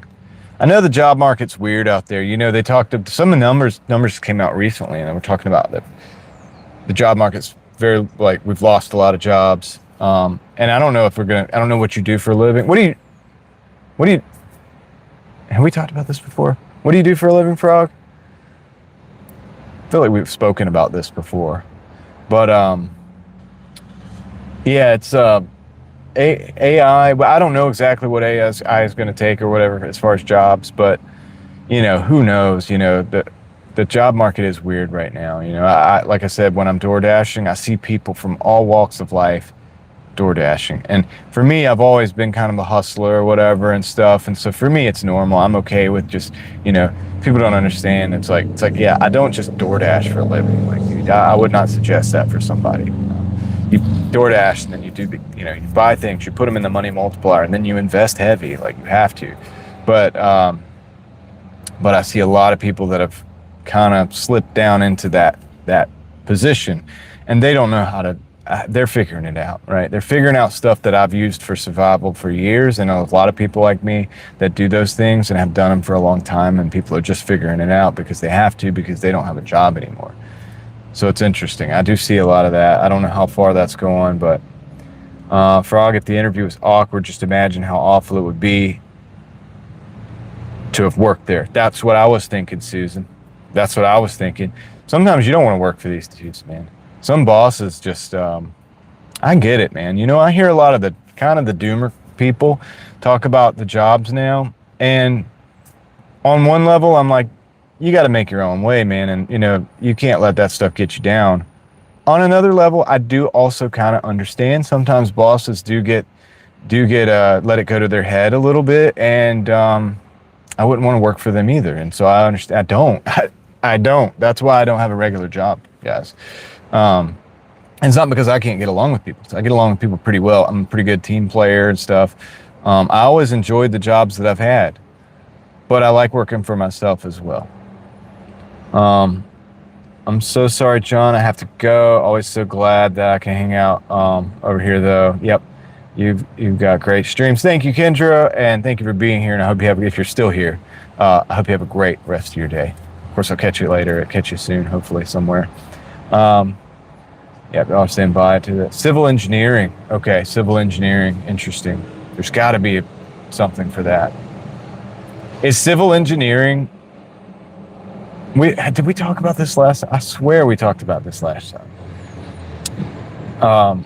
But I think we talked about whether AI was something that actually threatened your position or it was something more so, because I think that the AIs are more tools. Dan that was here earlier, he has explained from his perspective and what he does, that what I gathered from it was that, because he went over one day like building AI agents for certain jobs, like for certain jobs, but it's not like the job, it's like certain tasks. And the person who typically does those tasks, their job would be to like basically reign over these AI agents to create them to do the things that they used to do. And this would be the way to do the job now. And that you would almost have to learn how to work with the AI to continue to do that job, because everybody is going to be using AI agents for a lot of the little smaller tasks that get delegated. That's how Dan kind of explained it. If he was here, he could explain it better than me, but things happen for a reason. Yeah, absolutely, no doubt. Work for residential agriculture engineer from Cali, but I'm looking for something here. We talked about that. We did, that you were working remotely, but you were looking for another gig. Yep. I hope you find something soon. Yeah, obviously stick with what you got, and you know what I mean? Stack and stay prepped up, and obviously get ready for that Michigan snow that apparently happens up there, and you know. But yeah, I hope you find something good. Maybe you can find something remote. You don't have to worry about the snow. That'd be good. Don't have to worry about driving in this, but just stock up before. But I mean, it's probably going to be snow on the ground all the time there. From what Dan was talking about, it seems like it's the kind of thing where maybe it starts snowing, it sticks around for a while, maybe all winter. I've never been to Michigan, so I don't know.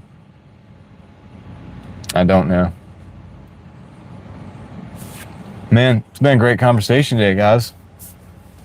You all are awesome, and everybody that came in, and we've had a pretty good conversation today. I think it's a really good, successful live stream. I enjoy these talks. Civil engineering. Yeah. Yeah, there's a lot of things that people right now are either getting laid off or they're not finding jobs, and they're overqualified. They don't need to be Doordash, and they have other things they can be doing, right? One of the things that I actually do is survive. Like, I could probably teach some kind of course on it. I don't want to teach a course, but what I'm saying is that's kind of like my thing, is living like this at this level and then making the most of it and then leveling up. So I've done it before, and I'm doing it now. I'm in the process of doing it now. And it's not just going to get like a job somewhere at these regular jobs that you don't need a college degree for, going and getting that job, going to work 8 hours and just done. It's not. What I do is a lifestyle, kind of like what Susan was talking about, but it's a little different. But I get up and I pack my eBays, and I do the listings. I have to do this, and I take the packages to the mail. I come out, I have to source, I have to buy things, I have to go Doordash. That money is in the money multiplier with the eBay. I have to invest. I invest heavy. Like, it's very important to me, to the system that I have, that I invest heavy. Have to learn and do research for that all the time, constantly. So it's just, doing YouTube videos. Obviously, take 2 hours out of the day here, live stream. Go, make videos, come up with ideas. Obviously, so yeah, it's a lifestyle. I'm pretty much always always at work, right? So it's not a matter for me of like, I get up at 5, go to work at 8 or 9 or whatever, and then get off at 4 or 5 in the afternoon and drive home. And I don't even know what people do. I don't even know what normal people do, because I just don't even live that. I don't have that, like, where I sit down and watch the game type thing.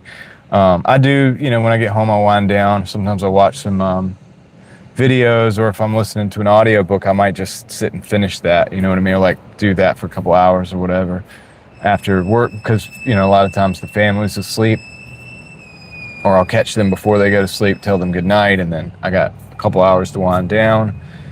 But for the most part, I'm not like working 100%, 110% all day, but there's always something to be done, and there's always something that needs to be done. So I don't like working remotely because it's lonely. I can understand that. I wouldn't either. I probably wouldn't either. I mean, I kind of work by myself, but also work with people. Like when you Doordash, you work with everybody that works in the restaurant industry in your town. So I know all the people that work in all the stores. I know all the managers on a first name basis. They know me when I come in. And that's for this little area that I live in, or that I live closer to. That's also for the big cities nearby. I know most of the people that work in most of the stores there, the restaurants and stuff. I know all the people in the restaurant industry, right? Because we will work together in a way. But I don't work for them.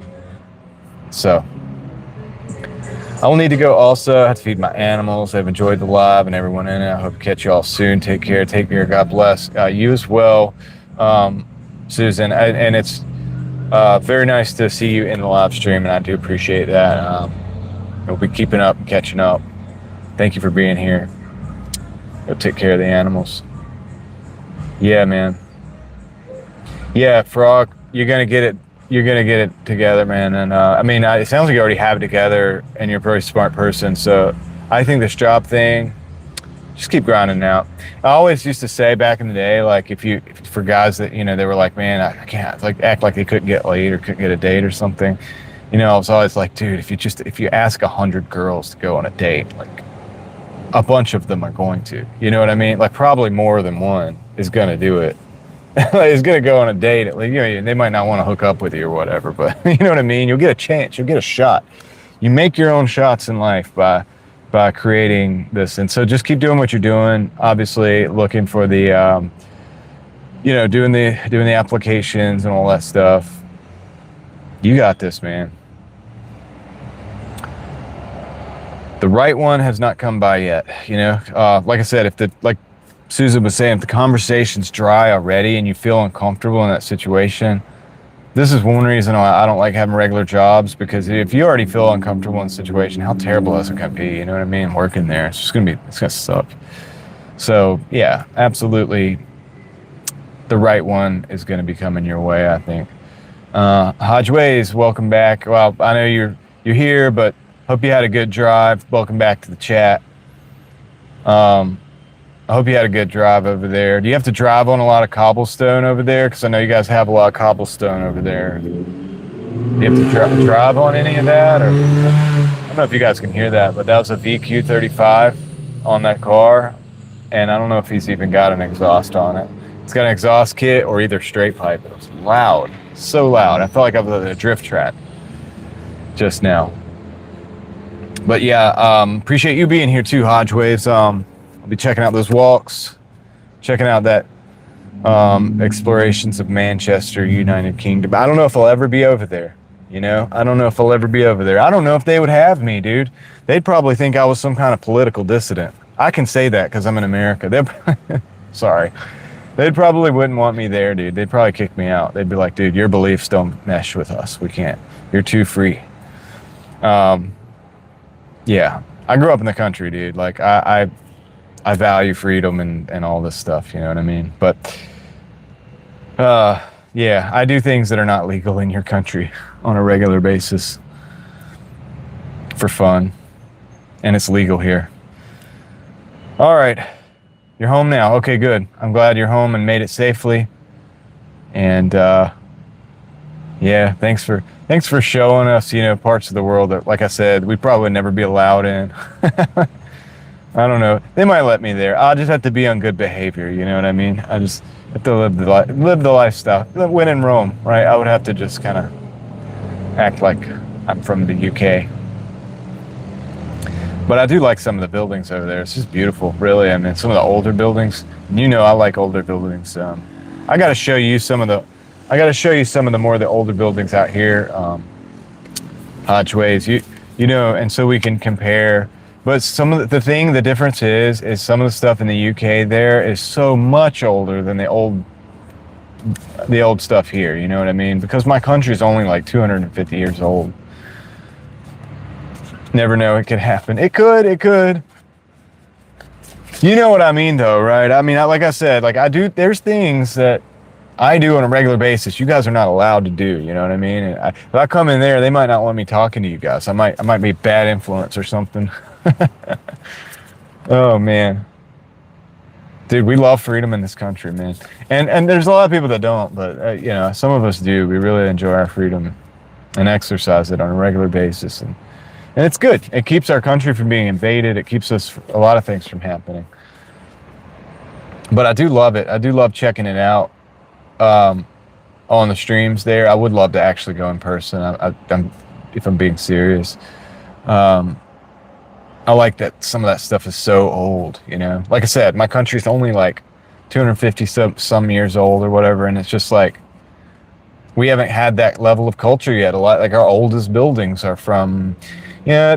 So they started building buildings in our country when it was established here, in the many of the methods from like from your area, your country, because many of the people that came here came from Britain, they came from Ireland, and they came from Germany and France, and so a lot of people came from, you know, those places, and so a lot of the styles are very similar to places that you would see in Europe, but obviously people improvised too, and they did their own style. But we have buildings that are some of the oldest. Even right here nearby, I have a town.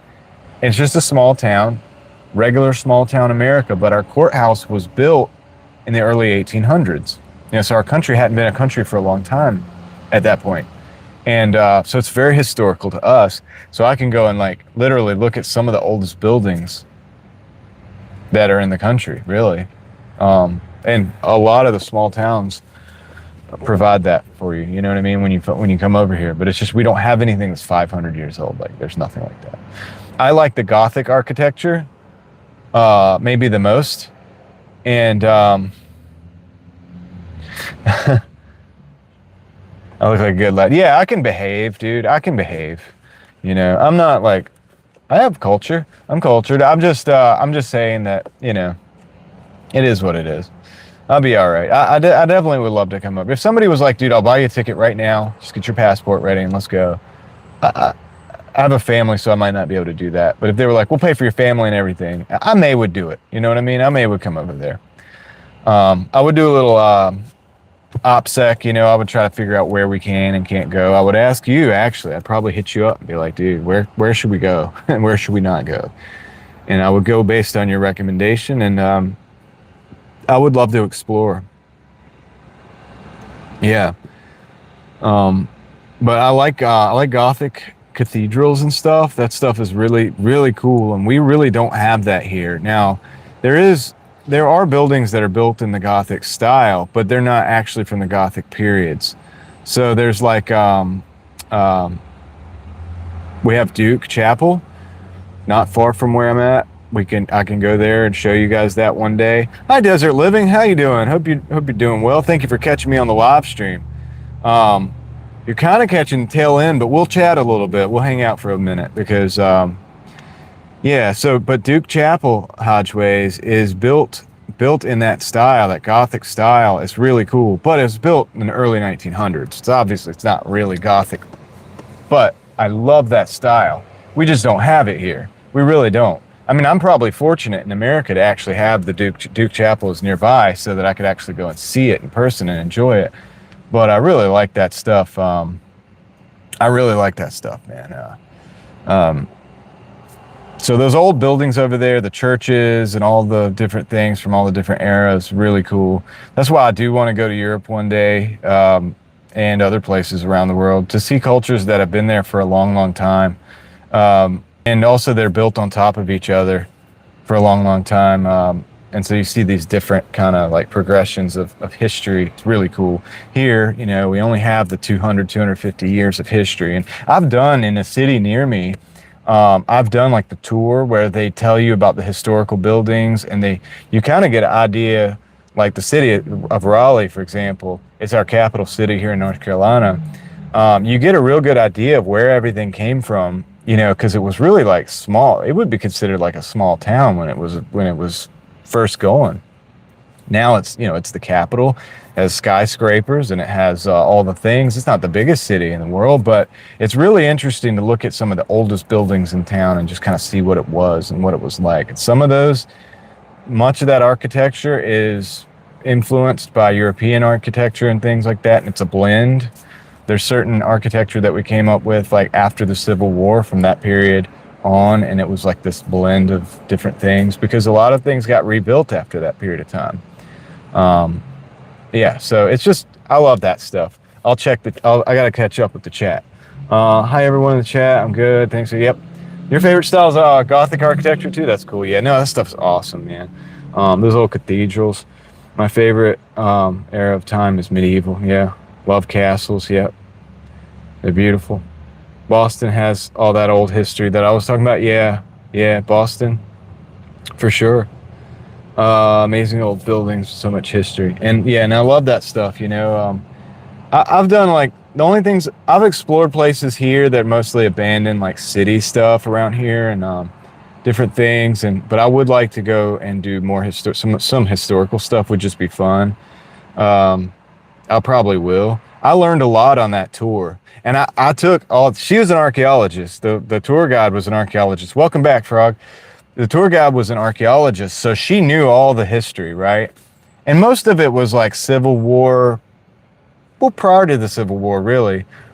And then it changed, obviously, drastically changed after, and there was a whole new era of building and business, and things were different, right? And so I learned about that, and I kind of took note of all that. And I could actually give that tour now myself, even though I'm not technically an archaeologist. I find that stuff interesting. And so when I go on tours like that, I always absorb it because I'm like, dude, one day I might come back and just film this stuff myself. And I have the luxury of having heard, you know, some of this good knowledge from somebody who studied it for a long time.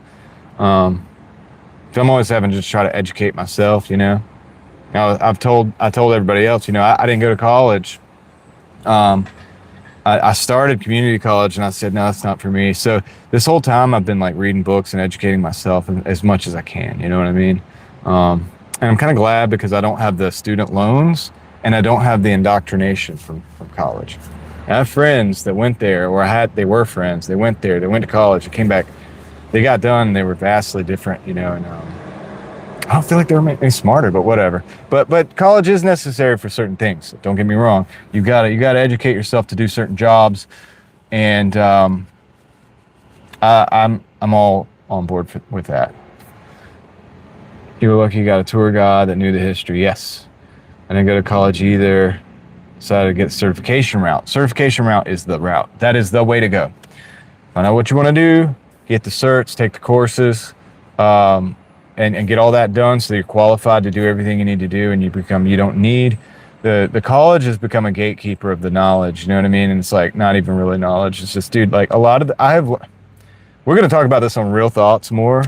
Desert living, you know how it is over there. Because we don't get into all that stuff so much on this channel necessarily, but except for the end of chat. It always seems like the end of the chat, the end of the live stream, last live stream, we got into stuff like that too. But I've studied recently, and you know, and prior to recently, but a lot of the French philosophers in the mid-century, last century, and you know, the French philosophers that came up with like the postmodernist ideas and all this crap that basically has evolved into what we see in the colleges today, and the reason that people really can't seem to find any firm footing on reality, because, and a lot of it comes from those ideas. Now, people had those ideas before, but those guys really elevated the levels of misunderstanding and gobbledygook, right? But, you know, you have to read it to understand it. Like, I've read Karl Marx, I've read that stuff. It's hard to read because it's not because it's sophisticated, because it's very materialistic and kind of dumb. But you read it and you kind of understand where they're coming from, you know what I mean? And like, at least you understand where the brainwashing comes from. But if you don't, then you don't know. But here's the thing, like, you don't have to go to college to do that. You have to know how to read, and you have to have a little bit of discernment. And I listen to other people's thoughts too, you know what I mean? I will always actually listen to college professors. There's a couple college professors that are actually at Duke that I listen to on a regular basis because they release their videos on like some of their lectures and stuff. I listen to that stuff. I do not agree with them most things, but I do want to know where they're coming from. It's very important. Very important. Love my other channel. Thank you. I appreciate that. Yeah, I appreciate that. That's where we met, through that channel, really. Yeah, it's a more serious, like, so this channel, I don't know if you perused through, I have different playlists. I've done a lot of different stuff on this channel, like cars, exploring places, a little bit of just talking like we do on the other channel, but not really, mostly not. Yeah, I've done a lot of, I've talked about Doordash because I DoorDash. I've talked about my system where I DoorDash. I do eBay, which is what I call the money multiplier. So at the seed money is the DoorDash. If buy things through eBay, put it in the money multiplier, and then invest heavy. And like I see a lot of people. We were just talking about this. Frog was just talking. We were talking about this. People that don't have jobs right now that have those college degrees. And I see a lot of them doing, things that I do. I do it in a different way, but they're down here DoorDashing and stuff. And I'm like, man, they could probably benefit from my videos. If they're going to be here, you got to realize you're not just going to go out and make money DoorDashing. Most of the money is not made DoorDashing. I just make seed money here. I grow the seeds through other mediums. Variety is good. I love channels that have different topics. Yeah, I do not believe in niches. I don't either. The reason I started Real Thoughts is because I have a lot of subscribers here that may not even be into that. I have a lot of subscribers here that are got like race car guys and all kinds of other stuff, right? The DoorDash people. A lot of those people are not going to have it with the stuff that I do on Real Thoughts, and that's okay. I want the algorithm to work with that channel and find the proper people for it. I don't even really advertise it very much. Sometimes I'll go in and hang out like with the source streams and stuff, but I don't really talk to everybody. I'm kind of selective with that channel. It's one of those, like, if you find it, you're meant to find it kind of channels. But this one I'm much more broad spectrum with. You know what I mean? I do shorts. I do, I call shorts the YouTube steroids, and the vertical live streams as well, and I do all that on this channel. I'll do these live streams, the verticals, the shorts, go to car shows. I've got some crazy science experiment stuff that we're going to be doing here in a minute. Like in the next few days, I'm going to be filming that stuff just for fun, right? So yeah, this one's all over the place. I'm going to be doing like knife reviews or knife tabletops because I've done knife videos on here. I was going to do another channel, but it's 3 is too much. What experiment? You're just going to have to wait and see, Frog. But the one thing, it's not really an experiment. It's something I built that's kind of cool. That's a prototype of what I want to build a bigger one. And I put a picture of it in my community tab, Frog, so you got to check that out. And yeah, it's kind of like just some stuff I threw together, but it's kind of fun. And I think it'll look cool on film. Like on, not film, but video. I say film. I'm old. Anyway, but I think it'll look cool. So yeah, just stay tuned, man. I think they'll just be cool little channel, like little videos for the channel. But yeah, so I'm all over the place. It ruins my channel when that happens.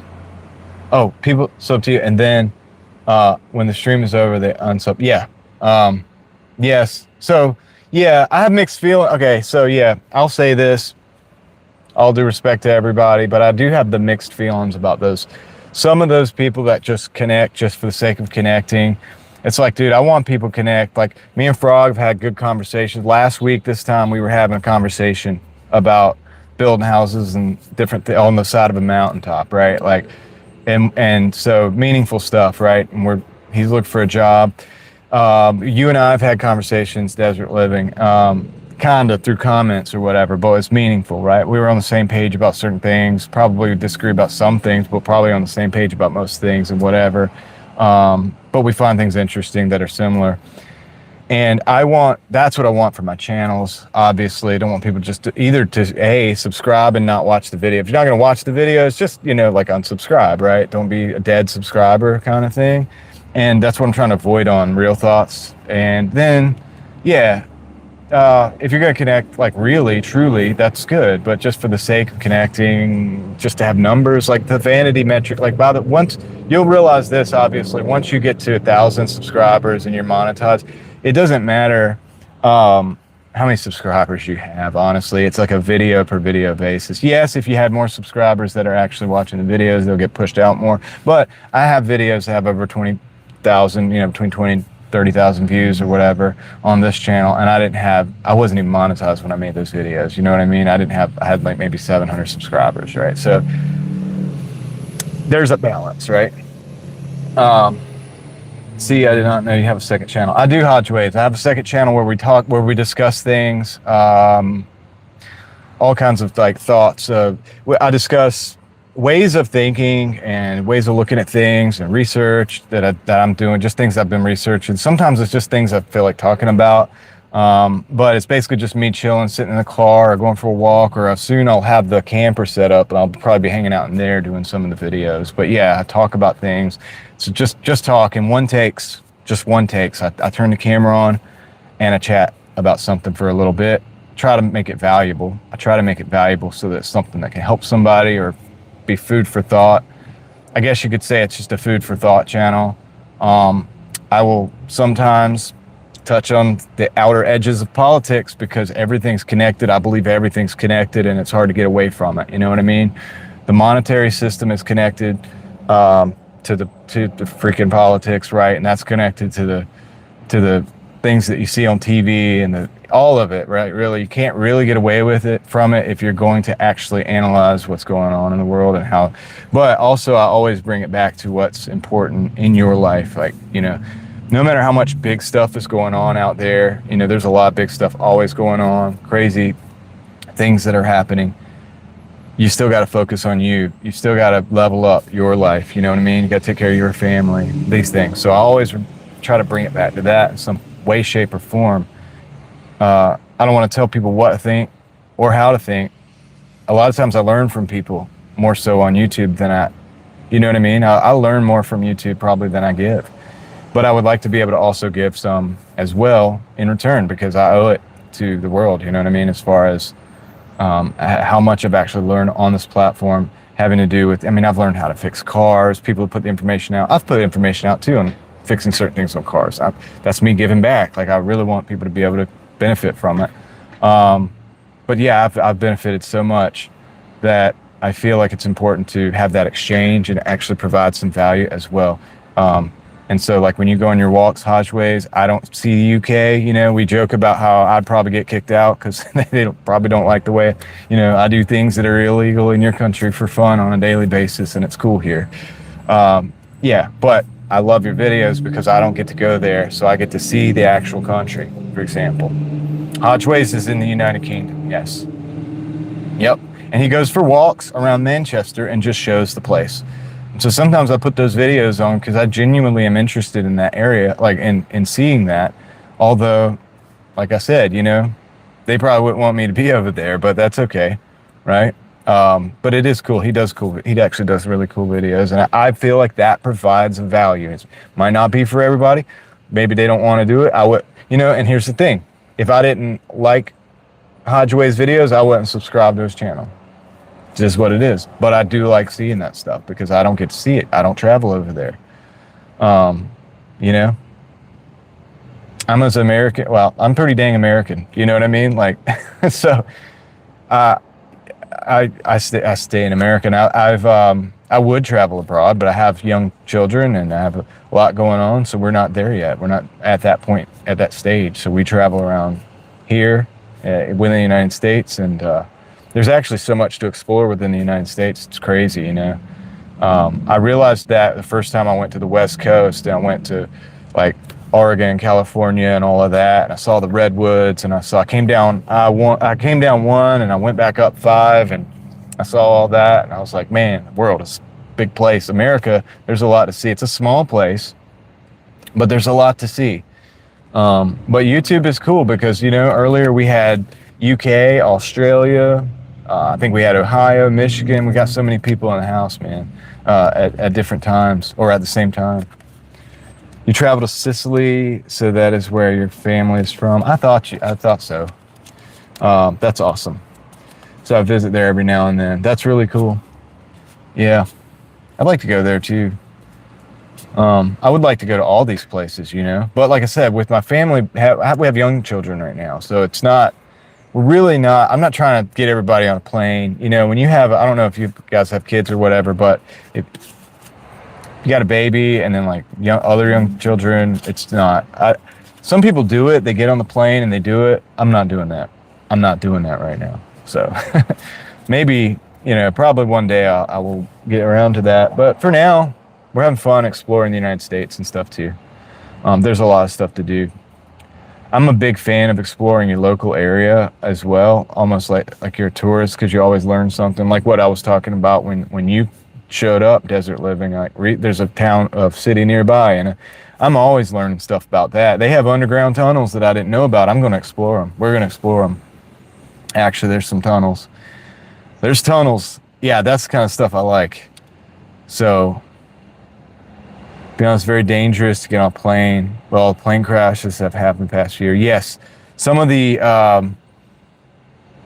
specific models of planes, right? That's from what I understand. Some of the Boeings, I think it is. I don't know, man. Yeah, it's been a while since I've been on a plane, but I don't know if I would. I think the last time I went on a plane was when I went out to, I might have gone out to Oregon or something. And I think what I did was, I think I flew out there, but I rented a car. I always like to rent a car because I'm a car guy and I like to be able to drive where I'm at. Especially, I wanted to drive 1 and 5 and explore that, right? And just kind of go up and down. And I did. And I had the car, I drove through the redwood trees and all that stuff, like literally through a redwood tree, but also through the redwoods, which is amazing. I felt like I was on the moon of Endor there with the Ewoks. I felt like the Ewoks were about to just show up out of nowhere. And yeah, at any minute, just the Ewoks were going to like poke their head out behind the trees. The redwoods is awesome. Like I always recommend everybody should go there at least once.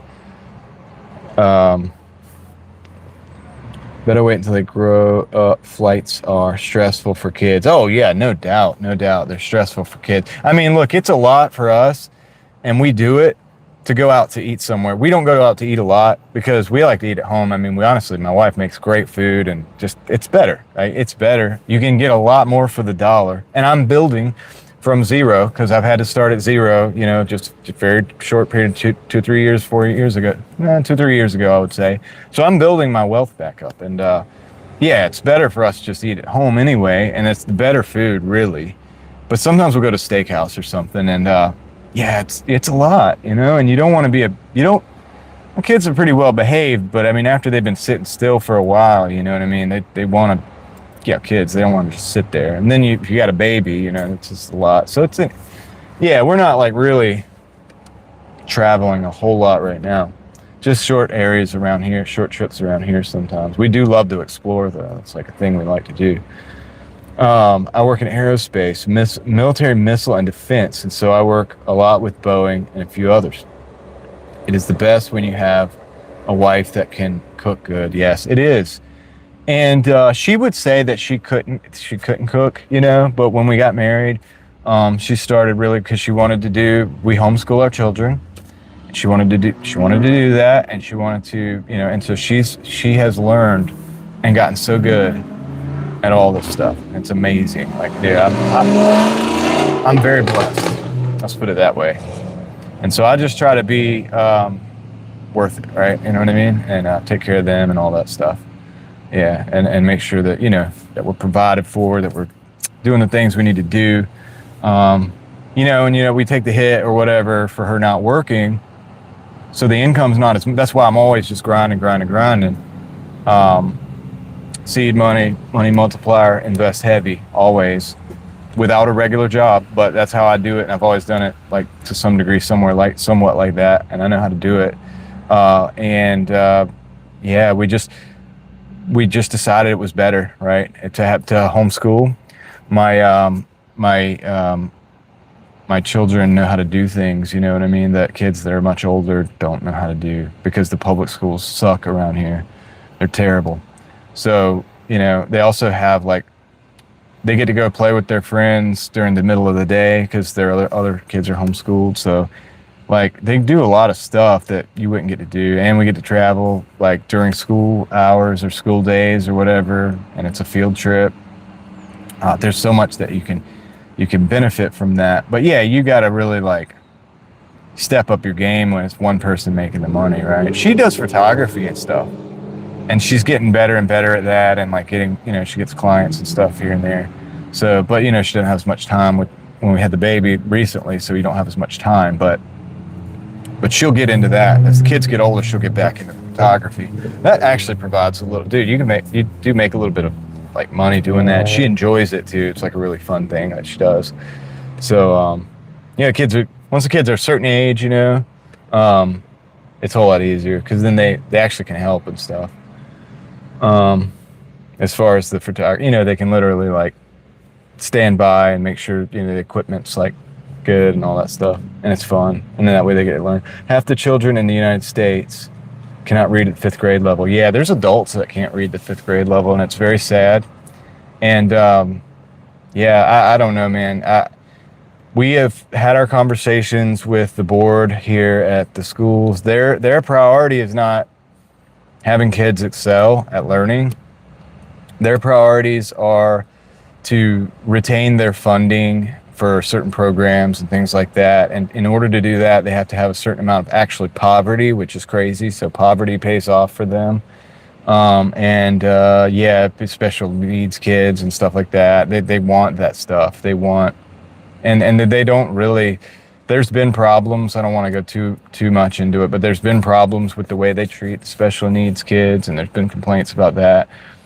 There's been, teachers that were disciplined for certain things that we couldn't figure out what happened to the teacher actually, and the things were very serious, like the kind of things that, you know, very serious things. So yeah, we're done with them, you know, in that way. I mean, we politely just parted ways with them, and we've decided to homeschool, and it's working out great. There's so many programs, and you can get tutors, and you can do, so your teachers are so much more varied than just the like 4 teachers that you have at school. You know, my kids can have teachers that are experts in whatever they do, in whatever that field is, and they can really truly dig down and learn the things. Plus, I'm getting to teach them all the things I'm learning about finances and growing that, things I didn't learn as a young kid or whatever. I didn't learn that. I haven't learned it late in life. My children are benefiting from that, so they get to learn it as we go, which is awesome.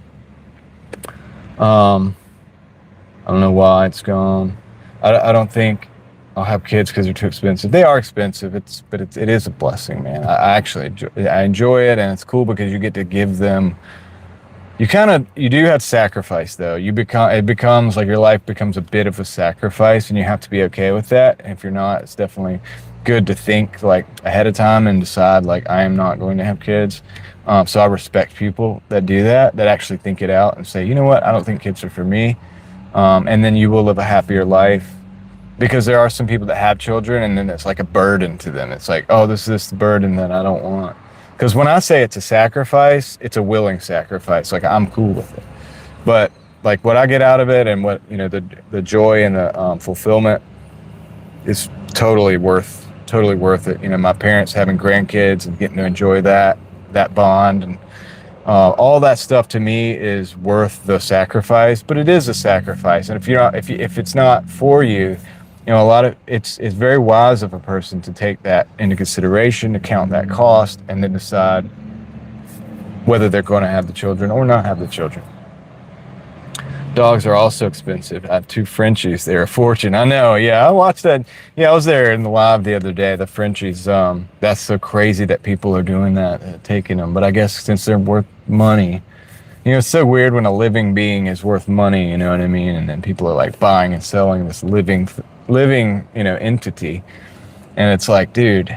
And you love the dog because, you know, it's your dog and you have a connection. I have a connection with my dog. She comes out every night after I come home from work. She comes out and she's so happy to see me. And I can't imagine somebody taking her. So fortunately, she's worth like $10. She's a hound dog. We talked about it. She's beagle and she's got all this other stuff, so she's a mix.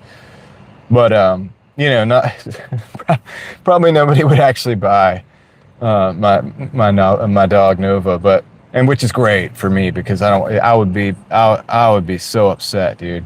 Because my last dog, we lost her immediately. I mean, nobody took her. She passed kind of like suddenly, and that was rough, man. I don't cry a lot or anything, but that was a very rough time. Had one child, a daughter. She's awesome, but I only had one. Oh, okay, cool. So you understand. It's a really cool thing to have children. I mean, it really is. But a lot of people do have children. They're not ready, or they don't. I took a hit, so I thought I was ready, but then I guess I had to start from zero, so I wasn't as ready as I thought. But I'm willing to work. I work like crazy. You know what I mean? So when I say I DoorDash, people are like, "What? So you don't make money DoorDashing?" It's just my seed money, and it's like something that I do every day or every whatever. You make money reselling things. Making 3, 4, 5, 6, 8, 10 times what your seed money is, and then investing heavy. And I enjoy that. I really enjoy that stuff. So, and I like driving, so I've chosen to kind of do this with my time, and the rest of the time, right? But we've had to rebuild a lot, and it's been a bit of a struggle, but it's worth it. And then the kids have things, that they need, and then they have the education with her staying at home and making sure they get the education and stuff. So they're smarter, right? They don't have cell phones right now, but they get to use our cell phones limited, so they understand how it works and they understand the world of the cell phone, but they don't have unbridled access to the cell phones. And I think that's important because I've seen kids just turn into with family, people that I know or whatever, and their kids just they get the phone and it's just, they change, they're no longer, it's sad.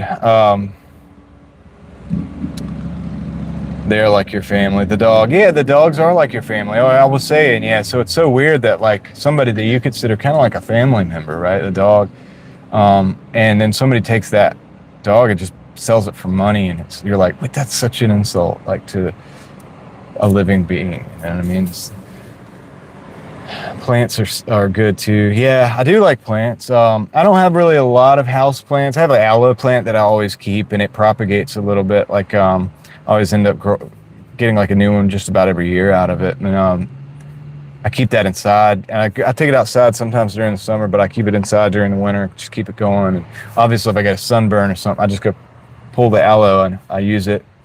So I like plants. I have a bucket garden that I use during the summer and spring mostly. I have some onions that kind of go all year and some different stuff, but yeah, mostly bucket garden. It helps me keep the weeds out and stuff. But we get fresh tomatoes, cucumbers, sometimes peppers, and I always do beans and things like that so that you can eat fresh, because that's very important. Let's see. Keeping anything alive is expensive. Maybe just plants. Plants are good. Living things. Keeping anything alive is expensive. Yes, life comes at a cost, guys. This is one of those truths of life. The reality of life is that it is not. We're given life, but we're not. It's not free to live. You have to breathe. You have to. You have to do all these things. I talk about this. I had one of my videos on the other channel, and I was talking about all the doomer people, right? And they're always like, it's so terrible, blah, blah, blah. And it's like, dude, life is always an exchange. There's no time that you can you have to eat, you have to breathe. If you don't breathe, you're not going to make it. If you don't drink water, you're not going to make it, right? To a certain extent, you have to do these things. Life comes at a cost, but it's worth it. Doing these things and staying alive allows you to do so much more, and experience so much. It's just so much, man. There's so much to do in this world. If you're depressed, dude, just get in a car and drive somewhere cool, man. Just go look at go to the desert, or go to, I've never been to the desert, so that's what I want to do. I want to go to, actually, there's a lot of places I want to go, but I want to go to Arizona and explore Arizona as well. So I've been to a lot of the other states, not all of them, but go to the redwoods. If you are depressed, go to the redwoods And you'll swear the Ewoks are going to come out of nowhere, and you would just be like looking at life in a whole different way, just a whole different way. You know, and then like, yeah, you know that drive when you're going up towards like Mount Shasta and you see it in the distance and stuff, and it's just like crazy. Things like that, and they just change your outlook. They just change your outlook on life. If you're depressed or something, do that. You know what I mean? Don't just give up. Anyway, let me see where we're at. You did Arizona. Mojave is also beautiful. Yeah. Yeah, I just think the desert would be cool. I feel like you could do a lot of stuff out there. But you were talking about they were testing on something the other day. You were talking about they do testing near where you're at, which that's wild. For one, that's like crazy. Two, I would want to do testing out there. I don't know how you can get away with like where you're at, but I would want to go live I would want a second house or something. Maybe I won't live there all the time, but I'd want some place in the desert where I could like do what I want to do. Like, you know what I'm saying? Like I could experiment with some things that make loud noises and stuff. You know what I mean? That would be fun. Just for fun, where you're not going to hurt anybody. You're just out there in the middle of nowhere. I want to be able to do that. That would be super fun. It does change your outlook being in the middle of the desert. Yeah, I bet it does. I bet the sky is amazing out there. I bet the sky watching experience is amazing. You can see more of the sky. Where I'm at, where I live, you have this tree cover, and we also have a ton of hills. Yeah, you can get on top of the hill. There's still trees. Sometimes I go to the mountains. If you're at the very top of the mountain, you know, it's different. You know, you can see the sky's amazing and everything because there's no lights up there. You know, the city's down there. There's no lights, or maybe there's cities on the other ridge or whatever. And so there's the glows over there, and then there's the darkness. So you can see the sky. But I imagine the desert is just amazing at night. I've got to do these things, guys. I've got to do these things. I've not kept any pets for years now. I used to love keeping dogs when I was young in the village. Yeah, dogs are the best companions, man. They're so. I can't imagine honestly living without my dog. I can't imagine it. You know, when my last dog passed, I kind of felt like she couldn't be replaced, and I was like, man, I don't know. And then my wife said something about, you know, and I was just like, whatever. I was just depressed for days and days, dude. It was really bad. There's been people that have passed. I wasn't this depressed. And that's not a shade on the people. It's just like, I felt responsible for the dog, you know, and it was, anyway. And, but she had found this other dog, you know, this dog that was going to be, you know, born and all this, that had been born or whatever. And like I said, she's nothing special, and she was just like this. She's special to me, but she's not one of those expensive breeds of dog. But I saw her, and I was like super depressed, and I was like, whatever. And then she came home, and then she came up to me, and it was just like, you know, you're not the other dog, you know, you'll never be Shiloh, you know, don't be like that. Don't act like you're going to be special. And then you know how it is, dude. They just work their way into your heart. And now you just love this dog, and she's awesome. I can't imagine living without her. I live near 29 Palms military base, so I get to see the military practice. We also get to target practice. Well, that's good. Yeah, that's kind of what I'm talking about for the most part, right? I'd like to have like where I can walk out my backyard and be at the gun range. That's what I kind of want. Many different firearms. Yeah, cool. If I lived in the desert, I'd be like in that movie. Well, I can't say, but like that movie Tremors, you know, or is it Tremors? Is it Tremors where that guy Bert has like the wall full, and they kind of live out in the desert too, and that's how I would be. You have been live for 2 hours. Yeah, I know. It's 2 hours and a half. We're actually closing in on the 2 hours and a half mark.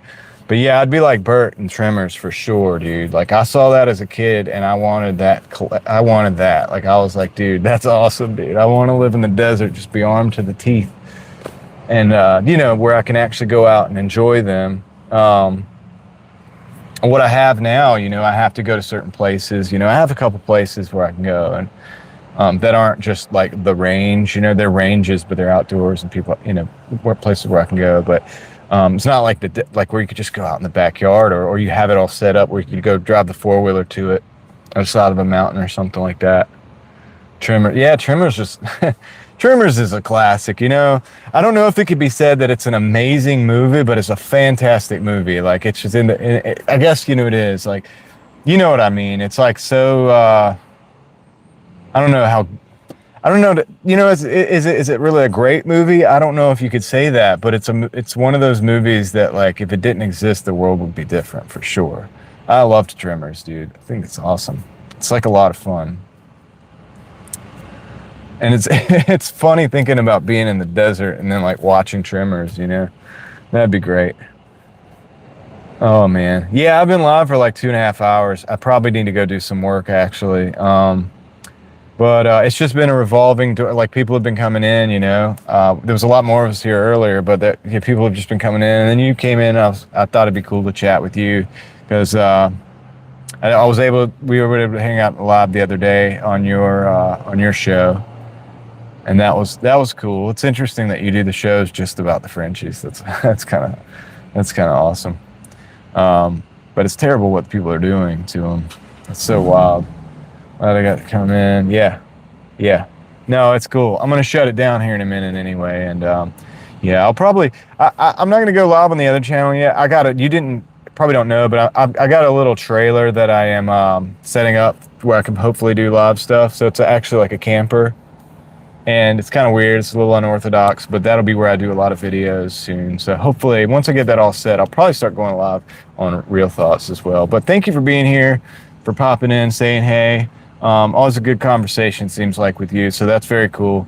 I hope you have a good rest of your day. And I am going to shut it down, guys, for everybody else. Thank you all for being here as well. Hodgeways. And I'm glad you guys get to meet each other or whatever, too, and everything. That's cool. Check each other out. If you like it, go for it. Yeah.